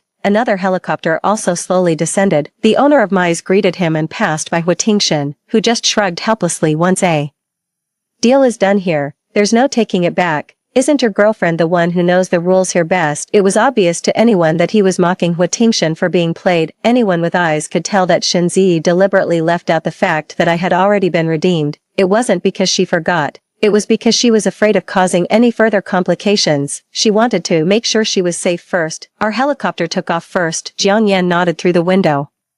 Mr. Hua, see you in Jiangqing. Hua Tingshan looked smaller and smaller, but even from a distance, I could still tell his face was dark enough to drip ink. 13. After returning to Jiangqing, I immediately had Mom discharged from the hospital under Hua Tingshan's name. Over the years, Shenzi had always hinted to me, overtly or subtly, that Hua Tingshan paid for my mother's treatment only because of her. She squeezed me dry and made me work for her like a mule. But it wasn't until I escaped Mize in my previous life that I learned that before she married Hua Tingshan, my mother had suddenly died. I immediately asked the doctor about my mother's condition. After a thorough examination, he said her illness was fairly stable, and as long as she was well cared for, there shouldn't be any problems. I was shaking with anger. Looking back, my mother must either have been driven to death by her or killed by her. With Jiang Yan's help, I finally got to see my brother. He listened as I told him about what happened in the kingdom of Wenmian. Though he looked angry, he didn't seem all that surprised. It seemed he had long since figured out who Shenzi really was, and what he called economic crimes was mostly Hua Tingshan's scheme. Jiang Yan said his people had already found the former finance manager of the Shen family abroad,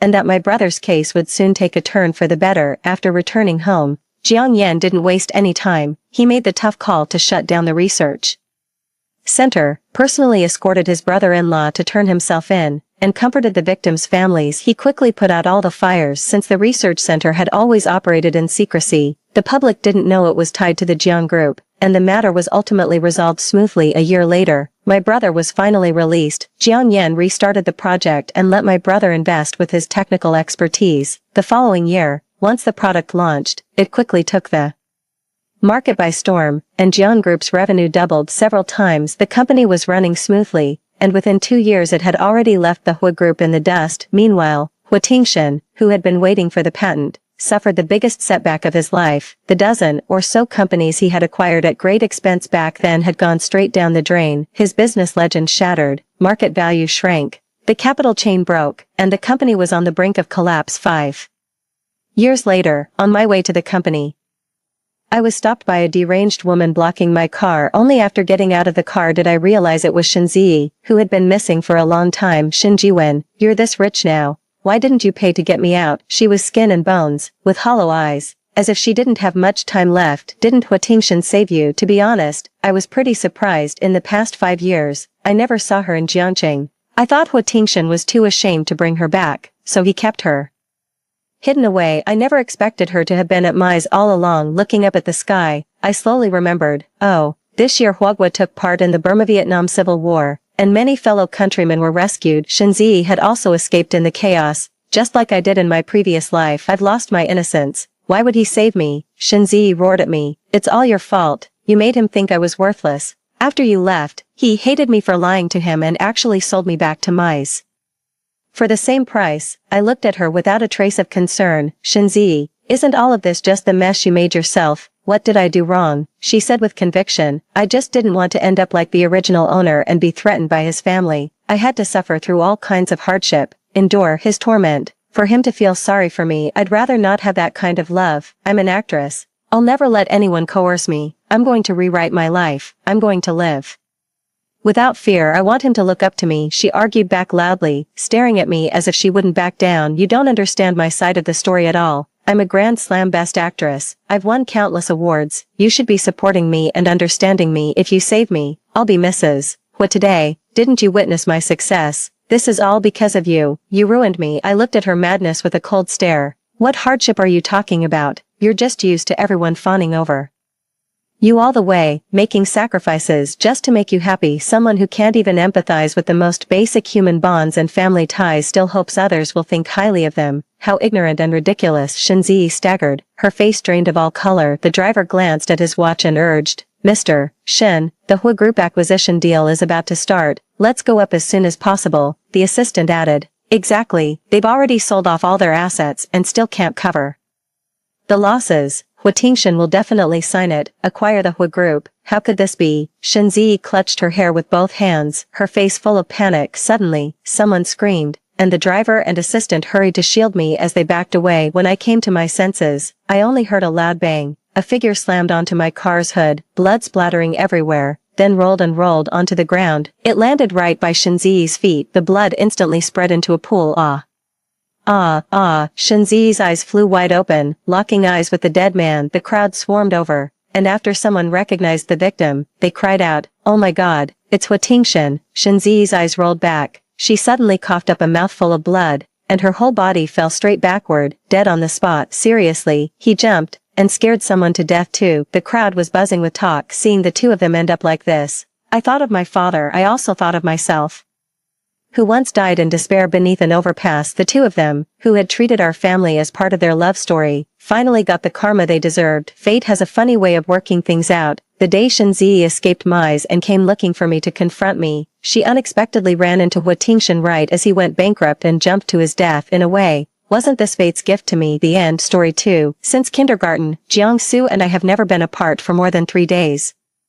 But ever since our two families discussed our engagement, he avoided me for a whole year. He blocked all my contact information. The security guards at his company said that idlers and I, Su Xianran, were not allowed to enter. Whenever I appeared within his line of sight, he would immediately turn around and leave later. Even his friends couldn't stand it and secretly took me to find Jiangsu. When I arrived, Jiangsu's cold voice came through the crack of the private room door. A little thing that comes running at the beck and call. She has neither ability nor personality. I feel it's beneath me to get engaged to her. I held the doorknob but didn't push the door further. Zhao Xian, who was standing behind me, quickly covered my ears. Sister, don't listen to Brother Jiang's nonsense, he's drunk and not thinking straight, I'll go scold him for you." With that, he was about to push the door open. I grabbed Zhao Xian's sleeve and shook my head. All along, I just wanted to ask Jiangsu why he was so resistant to getting engaged to me, to the extent that it became known to everyone in the upper class circle. I had called him brother for nearly 17 years, but he wasn't my real brother. Eventually, we all have to get married, why couldn't it be me? And now, I finally knew the answer. It wasn't that I wasn't good looking or outstanding enough.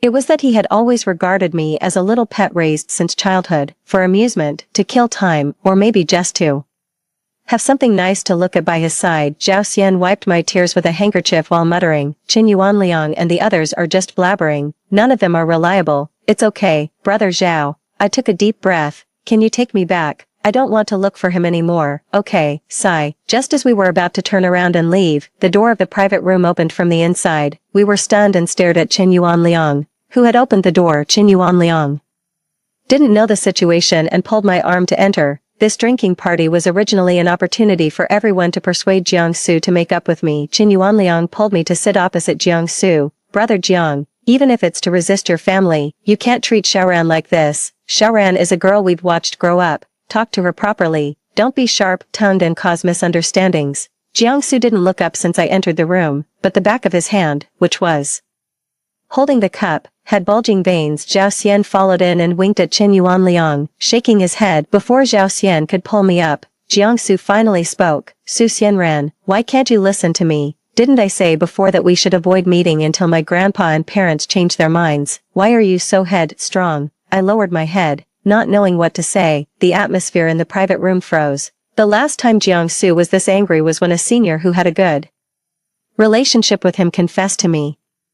Zhao Xian sighed and came over to touch my head, then he beckoned the brothers in the private room to go out, leaving Jiangsu and me to talk alone. Jiangsu took a sip of wine irritably. "Sister, can't you have some self-esteem? I've said I'm not interested in you. I've never seen you as a woman. Instead of pestering me, why don't you improve yourself? All day long, you just know how to hang around men. Are you being a masochist? I'll be fully in charge of the company in the future and often go on business trips and attend meetings. I can't always take you with me." I felt like I had fallen into the cold seabed. My whole body was cold, and I didn't have the strength to say a word. So this was how he saw me all these years. "So just stay away from me obediently. The old man will probably give up on our engagement soon. I understand. You won't pester Zhao Xian and the others to help you find me anymore." No. Images from my childhood to adulthood flashed through my mind.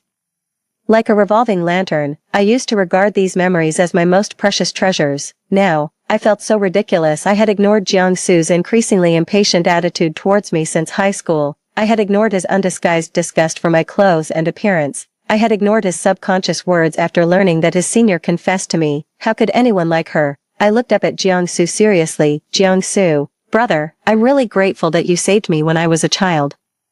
From now on, I'll learn my lesson and never bother you again." After saying that, I got up and left without looking back. When I returned to the villa and turned on the lights, the whole villa was still as empty as ever. My parents were away from home all year round, and my grandpa lived in the mountains to cultivate his mind, according to Jiangsu's mother. Since I was born, only a nanny took care of me at home. When I was 3 years old, one day, the nanny went out to buy groceries and didn't close the door. I ran out of the villa and fell in the middle of the road. Jiangsu, who was playing in the yard, heard my crying and took me back to his home. In the next nearly 10+ years, I grew up following Jiangsu. I went to the same primary school, middle school, and even university as him. When I was bullied because of my introverted personality, Jiangsu stood up for me and taught me how to protect myself. Counting it, Jiangsu had been in my life for much longer than my so-called parents. I was too dependent on him, so when he first started avoiding me, I was so panicked that I looked for him everywhere, feeling that the whole world was terrifyingly empty. 1 year wasn't a long time, but it was more difficult to endure than the previous 10+ years. I sat in front of the computer, staring blankly at the email notifying me that my exchange student application had been approved. The psychologist said that I should change the environment and cultivate new hobbies to distract myself. I originally wanted to tell Jiangsu. Thinking of this, I laughed at myself. He probably couldn't wait for me to stay far away from him. When I left, I only sent a text message to my parents. Even if they didn't care, I landed in Italy, and after some difficulties, I completed all the procedures and rented a house. it wasn't as difficult as I had imagined. During the period waiting for the school to start, I traveled and did some sketching in several nearby cities. Just as the psychologist said, going out and seeing the world really changed my state of mind, and my habits also changed. After being stolen from 3 times and harassed countless times, I decided to learn martial arts. Since no one would protect me in the future, I had to learn to protect myself. 2 months after the school started in Italy, I suddenly received a call from Zhao Xian. Shaoran, why didn't you tell us she went to Italy? We only found out when we accidentally met your classmate. Yeah. I just came abroad to study and relax. I'll be back in a few months. Don't worry. So how's your daily life now? Is the place you live safe? Everything is fine. It's very safe. That's good. Why don't you tell your brother? He has some friends there. No need. I'm doing well. I don't want to trouble others. Okay. Then if you have anything, contact me. Contact your brother in time. In Zhang's office. Zhao Xian turned off his phone after hearing the call end on the other side. She's got some guts. Jiangsu twirled the lighter, his face. But brother Jiang, it was you who told her not to look for you. Zhao Xian sat idly on the sofa, looking at Su Xianran's exchange student application form. Not looking for me doesn't mean she can't make a call or send a text message. Oh, my dear boss, look at your blacklist. At that time, you said you had to make it look real, and you blocked her right away. How could she tell you? If I were her, I wouldn't bother with you either. Zhao Xian rolled his eyes. He was Jiangsu's childhood friend and had also watched Su Xianran grow up. He knew more or less about the affairs of the Su family. Su Xianran had been neglected by her parents since childhood and didn't talk much. She only clung to Jiangsu, but Jiangsu didn't have romantic feelings for her. Now that she was far away, Jiangsu was clearly worried but still stubborn. This situation. Let them mess around as they like. After Zhao Xian left, Jiangsu rubbed his temples. There was a feeling of unease in his heart, worse than when he saw so many portraits of himself in Su Xianran's studio. The 2 old men of the families jointly pressured him to get engaged to Su Xianran. Shaoran was just a junior in college. What could a little kid who had never been in love understand? Jiangsu swiped the phone screen. After hesitating for a while, he took the contact sister out of the blacklist. Then he dialed the internal line and asked Secretary Lin to come in. Mr. Jiang. You called me. Shaoran went to Italy on her own. The corner of Secretary Lin's mouth rose. The proud look disappeared in an instant. This shows that the suppression-style education I proposed worked. Miss Su has no one to discipline her since she was a child, and no one corrects her when she does something wrong. She's already a junior in college, but she still only knows how to hang around you all day. What kind of future can she have? For a girl like her who has no self-awareness, if you don't say harsh words to her, she will never have the backbone to be independent. And, Miss Su's going abroad doesn't necessarily mean she's made any progress. Maybe she's imitating the plot in a romance novel, trying to play hard to get. I'm also a woman. I understand these little tricks of hers. In order to correct her over-dependence on men, you must control the distance well. Jiangsu thought thoughtfully. But she's never been far away from home before. Miss Su is already a junior in college. What can she not do? When I graduated from high school, I was even younger than her now, and I could go to a strange city to attend university. There aren't so many difficulties. Girls don't need to be pampered like this. Jiangsu thought about it and found it reasonable. Maybe Shaoran had seen too few men, so she confused the affection for him with love. It was time for her to go out and experience the world on her own. Jiangsu asked Secretary Lin to cancel the plane ticket to Italy that he had just booked and then turned to deal with company affairs. Bang, bang, bang. Perfect. I nodded to the coach, put down the M1, and rubbed my wrist. My shooting performance had improved a lot compared to last time. I silently packed my things and emptied my mind. I still had a martial arts class in the afternoon and needed to go back early in the evening. Otherwise, I would run into that annoying neighbor again. Just as I walked to the door, a tall Asian man walked towards me. I lowered my head and tried to avoid him, but the man stopped right in front of me. Excuse me, are you Miss Su Xianran? He spoke fluent Mandarin. Yes, I am, and you are. I looked up curiously. The man in front of me was wearing a tailor-made suit. He was nearly 9 meters tall, exuding the oppressive aura of a superior. But the moment I met his eyes, that oppressive feeling disappeared. His eyes were actually dark blue. My name is Meng Heyu. I'm a friend of Jiangsu's. Jiangsu told me that you came here to study on your own and he's not. He asked me to take care of you. The apartment you're living in isn't very safe. I've arranged a place for you to live. Would you like to move there? Miss Su, you can give Jiangsu a call. Meng Heyu made a gesture of invitation, and we sat down in the coffee shop next door. He took out his phone and dialed. After some greetings, he handed the phone to me politely. Shaoran, yeah, Meng Hyu is from the Meng family. There are some business dealings between the Meng family and the Jiang family. He will arrange your accommodation, and you can ask him about anything in your life. I composed myself when I heard the familiar voice. It was as if I had returned to the time when Jiangsu hadn't started avoiding me. Perhaps it was the time, the distance, or the 1-year break that had taken effect. I wasn't as sad as I had imagined. Okay, I know, thank you. There was a moment of silence on the other end of the phone, and then he continued to speak, but don't be so spineless as to rely on him.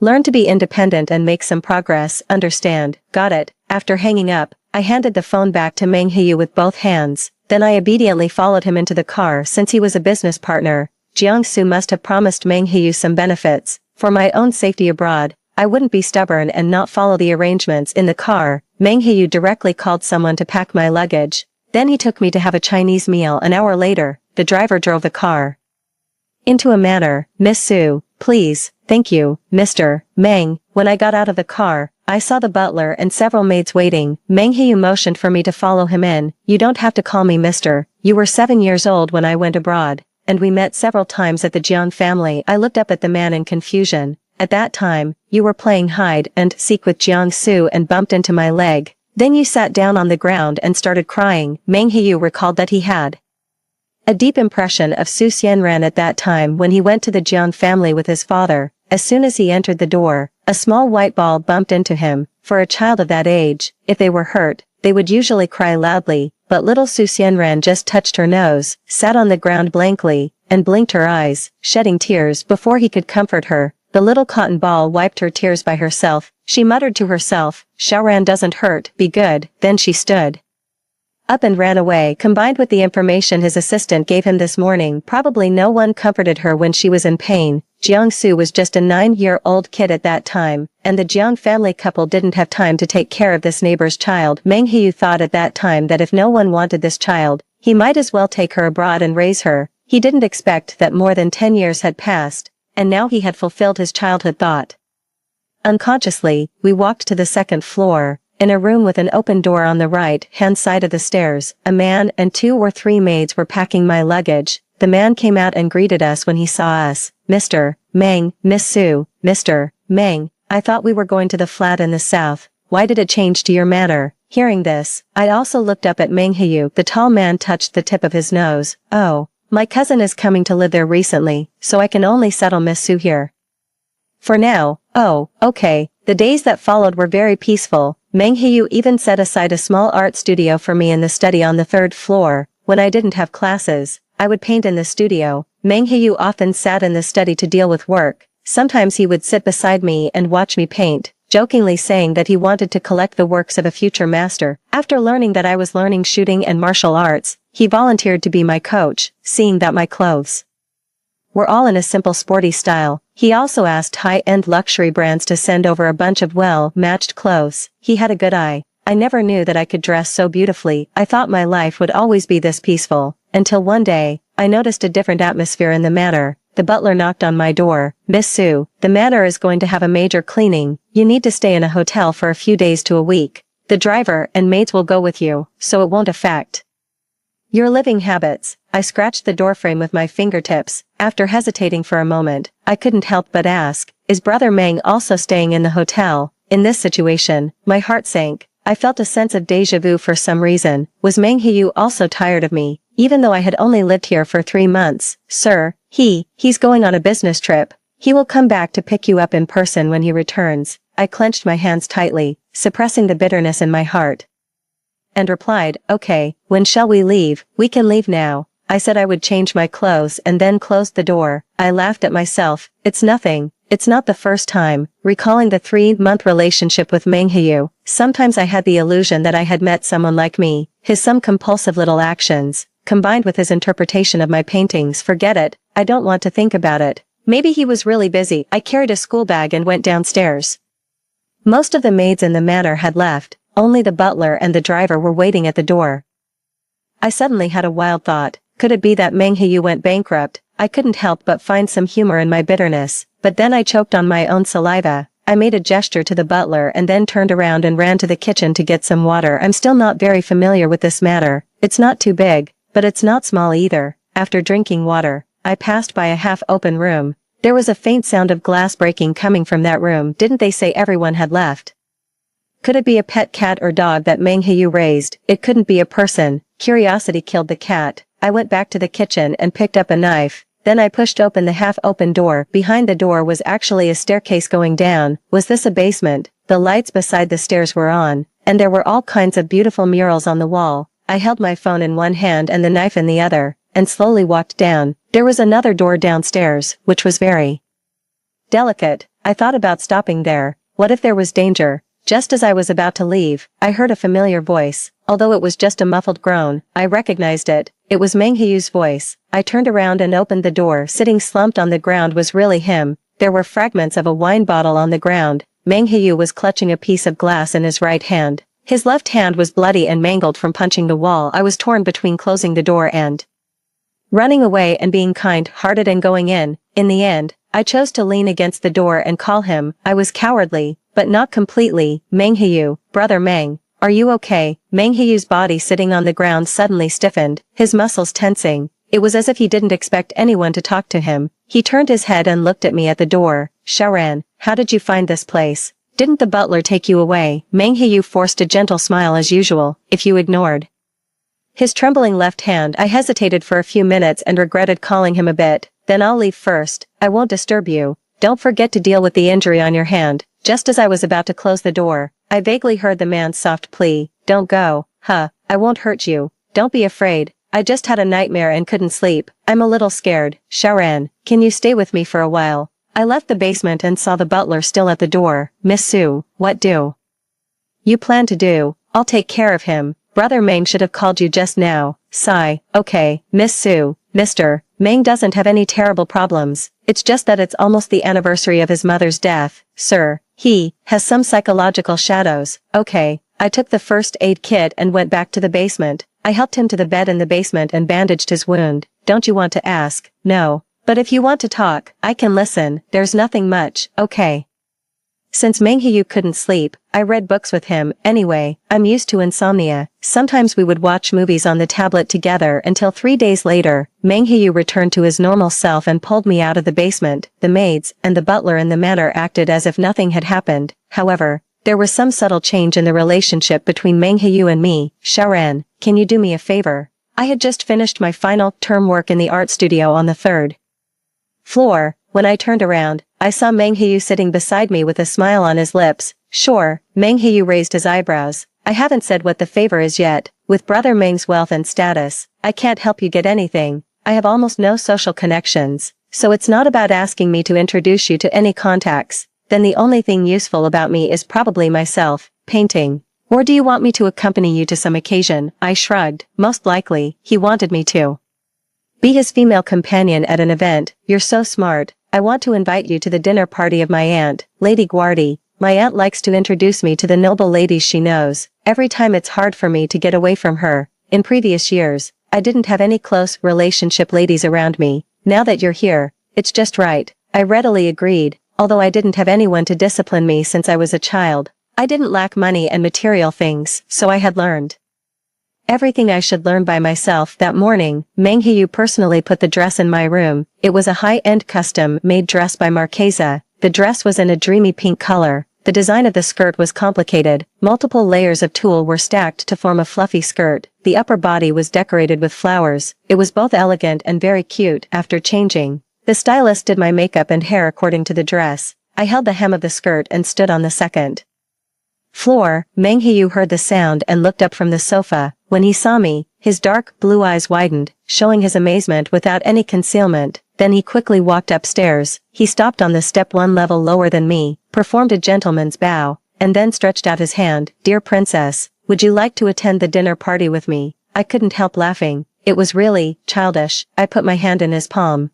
Just as I was about to go downstairs, I felt that the man in front of me didn't move. I looked up in confusion and asked him with my eyes, Shaoran, this is the first time you've laughed since you came here. Do you know why I chose this dress for you? I shook my head. Don't wither because of people with bad eyesight. You're already beautiful enough, both in appearance and in soul. The dinner party went very smoothly. Lady Guardi liked me very much, And there were no women pestering Mang Hyu as he had said. After the opening dance, Mang Hyu invited me to the dance floor. Brother Mang, it seems your charm isn't enough. You said you'd use me as a shield, but it doesn't seem to be working. Mang Hyu lowered his head. It's because a certain young lady is too dazzling. I looked up and met his deep eyes, dark blue, quiet, yet hiding a storm. In the past few months, I actually noticed that he was different to me. It wasn't pity, nor politeness, nor the care for a junior. It was tolerance, doting, and appreciation. I don't know if this is a bit cliché, but this is the best way to express my thoughts. Mang Hyu's voice was as deep as a gorgeous and elegant cello. I want to be a gardener, cultivate and water a flower until it blooms, and then spend my whole life admiring and loving this beauty until it withers.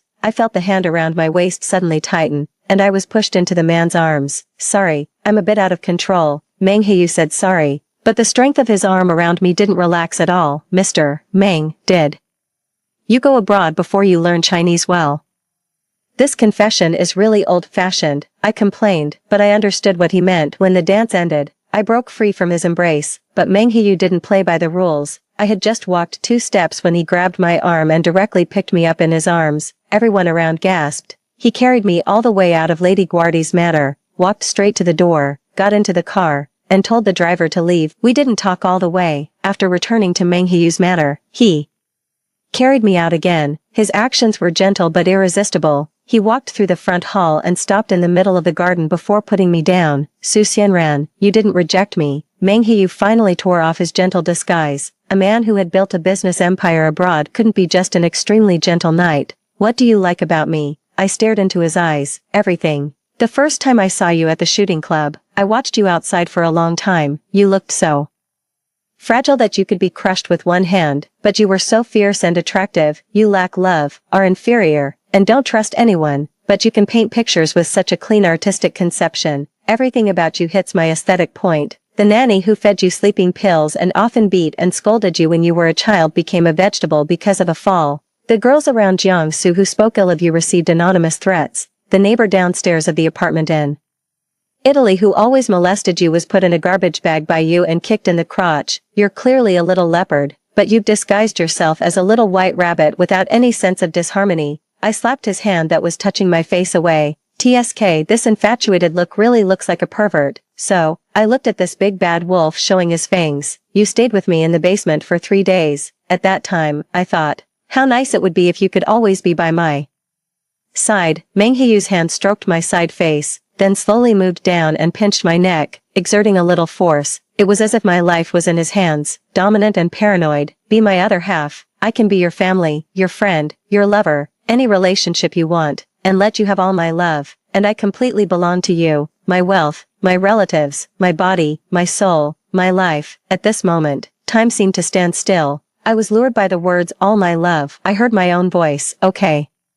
Then I was pulled into the embrace that seemed to control my whole world. A domineering and eager kiss fell. It was like giving me oxygen. It was also like devouring my whole soul. The next day, I was woken up by the ringtone of a mobile phone. My mobile phone is always on silent. After coming to Italy, I didn't tell anyone my phone number except Mang Hyu. This ringtone was annoying me. Just as I was about to get up and throw the phone, a hand stroked my face. It slowly soothed me and made me let go of my bitten lower lip. Mang Hyu's voice rang in my ear. It's okay, it's my phone, be good. After saying that, he picked up the phone and looked at the screen. He neither hung up nor answered. I lay in Mang Hyu's arms, opened my eyes, and looked up. He raised his eyebrows with interest. It's Jiangsu. Do you want to answer? The man lowered his head and pecked me. Give it to me. I rolled my eyes. Mang Hyu is so childish. Brother Mang, I heard that you took Xiaoran to the dance party yesterday. Thank you so much for taking care of her. Xiaoran isn't used to this kind of occasion. She didn't cause you any trouble, did she? I coughed. I didn't cause Mang Hyu any trouble, and I was very obedient. We ended up in the same bed after being so obedient. I despised myself for being so easily coaxed by the man yesterday. Xiaoran, yeah, seeing that it was you calling. I asked Mang Hyu to give me the phone. It's a good habit to get up early. Keep it up. Jiangsu probably thought we had already gotten up for breakfast. I didn't want to explain either. Okay, brother. We chatted about some meaningless things, and then Jiangsu hung up the phone. Jiangsu was standing on the golf course with several friends. The second son of the Fong family looked very proud. See, I told you so. Yesterday, my sister went to Lady Guardy's dinner party and recognized Sister Sue from your family at a glance. Jiangsu looked at the phone call page, his expression gloomy and unclear. Do you have a photo? Sure, my sister showed it to me. Why didn't Sister Sue dress so beautifully in China? Is it because you, as her brother, didn't let her? Feng Yer was still making jokes carelessly. After a few dry laughs, he finally realized that the atmosphere was wrong. Show me the photo. Jiangsu's voice turned completely cold. Oh, okay. Feng Yer had just flipped through the chat records when Jiangsu snatched the phone. Miss Feng had taken more than a dozen photos. There were pictures of Sue and Meng entering the venue arm in arm, of the two dancing in the dance floor, and of Meng Heyu carrying Su Xianran in his arms and leaving. Miss Feng also sent a few messages. Lao Di, look, these two must be dating, right? My mom said she wanted me to get to know Mr. Meng, but it turns out he's already taken. To be honest, this little sister of the Su family is really good looking. Young Master Jiang is really a gentleman who can resist temptation. Jiangsu's face turned darker and darker. Hey, brother Jiang, don't squeeze my phone so hard, it'll get deformed later. Feng Yer chirped and quickly rescued his phone. Zhao Xian also saw the photos. He sighed and tried to comfort Jiangsu. Little Ran looks really good in an evening dress. She's even willing to attend the banquet. At least she's made some progress. Heh. Jiangsu waved away Zhao Xian's hand on his shoulder, gritting his teeth. Meng Heyu. After being with Meng Heyu, I suddenly felt that the whole world had changed. The day after we confirmed our relationship, Meng Heyu handed me the property transfer documents. All the real estate in his name, including the manor we lived in, was written in my name, and most of his companies in Italy and China were transferred to me. Are you crazy? In the study, Meng Heyu was sitting in the office chair, and I was sitting on his lap, flipping through a large stack of property transfer documents. Not really. What if I didn't agree to be with you?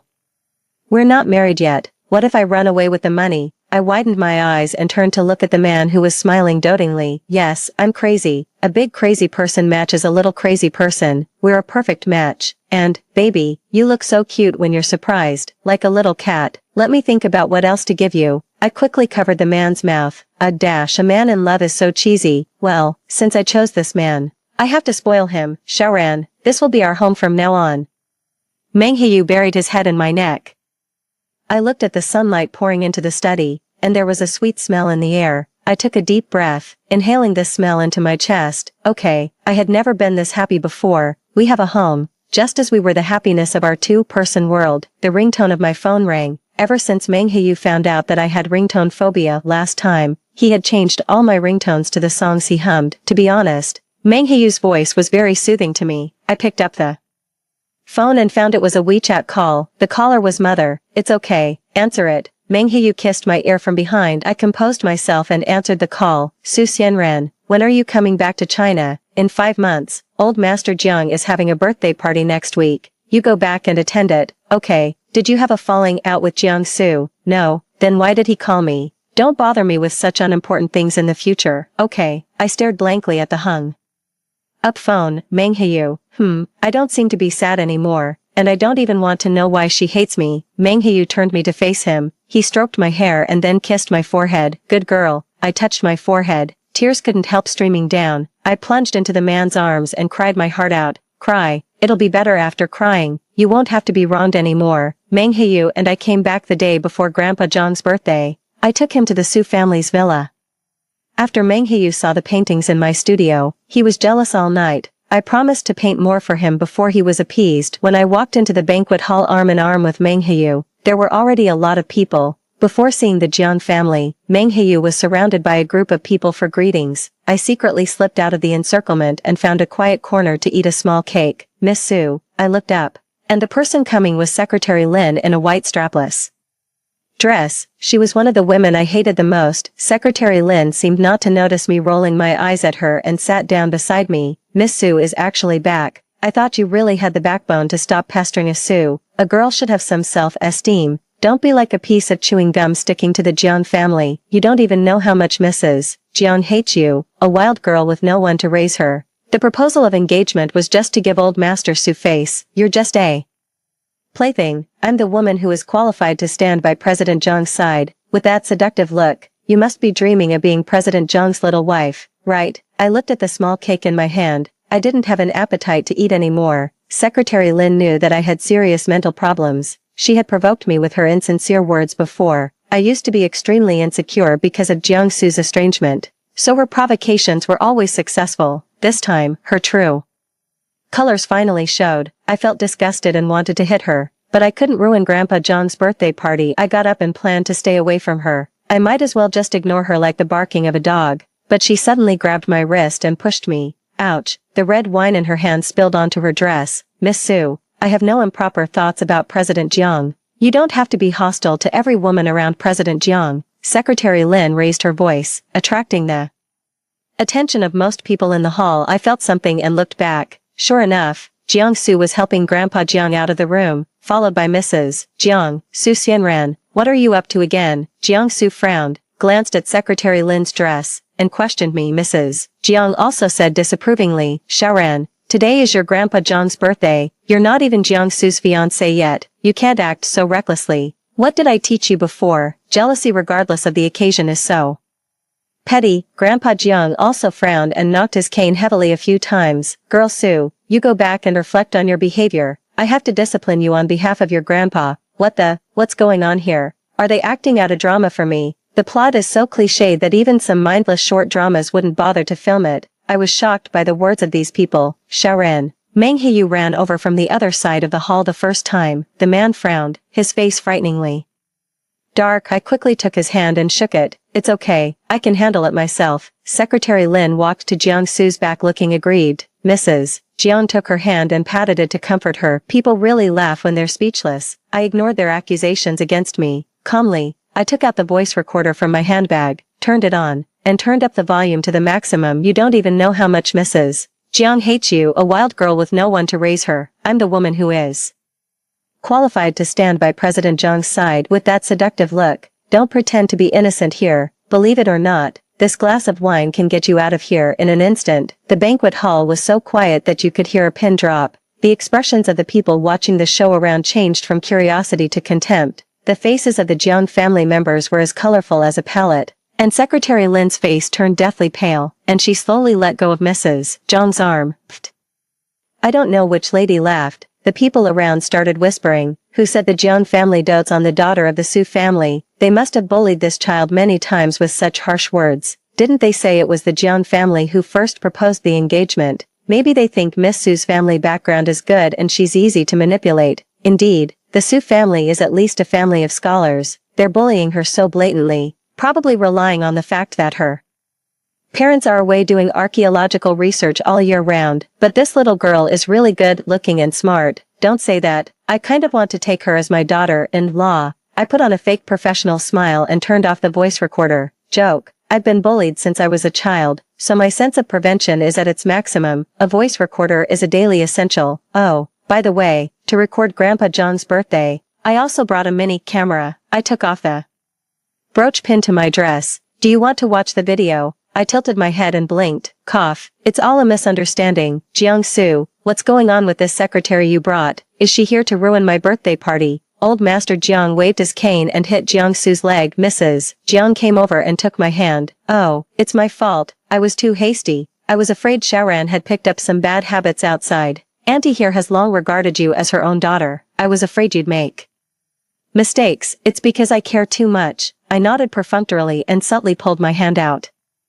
Right, Auntie, what were you talking about? Engagement? Jiangsu and I have a pure brother-sister relationship. Neither of us has agreed to it. Don't play matchmaker randomly. I blinked cutely and then looked at Jiangsu with a gloomy face. Right, brother Jiangsu, your scheming secretary is really scary. If I hadn't brought a voice recorder, I would have been wronged to death by you all. She's so petty to frame me even before the engagement. I stomped my feet deliberately, then I turned to look at Mrs. Jiang with a smile. Don't you think so? After my series of sarcastic remarks, the people in front of me didn't dare to say a word. Did they think I was easy to bully? Even an honest person has a breaking point. I snorted softly, turned around, and took the hand of the man who was looking at me with doting eyes. Honey, did I do something wrong? Why do Aunt Jiang and Grandpa Jiang dislike me so much? I originally wanted to introduce my dear boyfriend to them, Meng Heyu pulled me into his arms and kissed the top of my head. Then let's stay away from these people, okay? Meng Heyu looked up, put away his smile, and looked at Old Master Jiang. Since we're not welcome here, Xiaoran and I won't disturb you,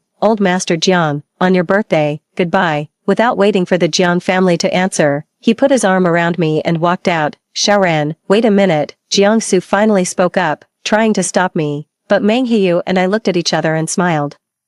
Neither of us stopped. Back at the Su family, as soon as we entered the door, Meng Heyu pressed me against the door. Like a hungry wolf, he kissed my lips, aggressively invading. My mind went blank, and I tilted my head back, enduring the man's passionate love. I don't know how long it took before the man reluctantly backed away a little, but still pecked at my lips one by one. Su Xianran, Xiaoran, do you know how beautiful you are? The way the little white rabbit bites is so charming. Did you cast a spell on me? I blushed and pushed the man away. I don't know if it's because he's of Chinese-Italian mixed blood. When he's serious, he looks like a classic domineering president. When he's head over heels in love, he's terrifyingly passionate, but I like it very much. What I've always longed for is this kind of blatant love. I put my arms around Meng Heyu's waist and buried my head in his arms. Maybe it's because I have you behind me that I dare to be so bold. I'm a dark-skinned, vengeful woman. Now that I have a backer, I'll bite whoever provokes me. The man laughed, his chest vibrating, and hugged me even tighter. Okay, if you can't bite, I'll bite for you. The next day, I woke up at noon. After drowsily washing up,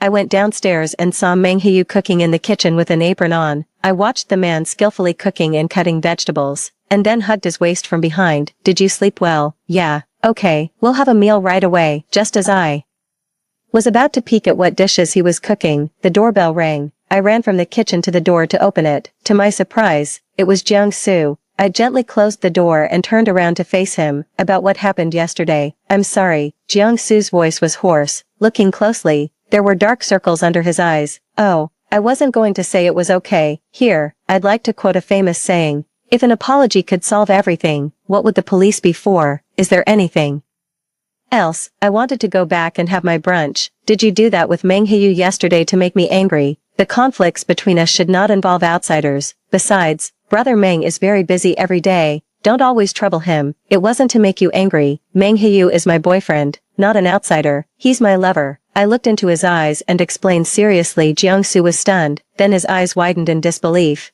His voice also grew louder. You and Meng Heyu, do you know what you're doing? He's 3 years older than me. I shrugged. Yeah, that means he's 6 years older than me. It's not like he's 10 or 20 years older. Isn't this age gap quite normal? And he doesn't treat me like a child. Jiang Su still had that unacceptable expression. Then he frowned and grabbed my arm. No way. I tried to struggle but couldn't break free. Why? Do you know? Don't try to sow discord. Let me go. Do you know his whole family is messed up? I stopped moving and was slightly stunned. What? Do you know Meng Heyu's mother was forced to death by his father? His father was an obsessive, compulsive control freak. He imprisoned his mother and the Meng family for 10 years. Later, his mother got severe depression. One second she was greeting Meng Heyu downstairs, and the next second she jumped off the building and died right in front of him. Meng Heyu witnessed his mother's death with his own eyes. His father was a control freak, and he is too. Do you know how ruthless his methods are? In Italy, the people who betrayed him ended up in a terrifying situation. How could you? Jiang Su's eyes were red, and he shook my shoulders with both hands. I know. I lowered my head and smiled. I know, brother. I felt it the first time I saw him. What? Jiang Su seemed not to understand what I was saying. At first, he would make decisions for me. What to eat for 3 meals, what to wear when going out, how to allocate time for schoolwork and hobbies. Everything was arranged perfectly. Later, I had to report truthfully about who I met and what time I came home at night. But, isn't this exactly what I want? A control freak and a dependent personality, like a lid for a pot. He won't dislike me for being too clingy to him, nor will he think I'm too withdrawn to have friends. When I'm indecisive, he can make choices for me. I took Jiang Su's hands off my shoulders. Brother, Meng Heyu is like my destined other half. Before, I always dreamed of someone making me the center of their world, taking care of me, loving me, and giving me enough sense of security. Life is only a few decades since I've met someone who is naturally compatible with me. Why should I suffer to change? Moreover, I could feel that we were both getting better. He would change. Su Xianran must get up at 7 to Su Xianran must get enough sleep before getting up. He would encourage me to do everything I wanted to do. Even if I was about to fall, he would immediately pull me up from behind. and my dependence on him gave him a sense of belonging in this world. He was no longer that profit-seeking and cold-blooded businessman. He was no longer that crazy person who would hurt himself when things didn't go as he wished and hide in the basement and not come out.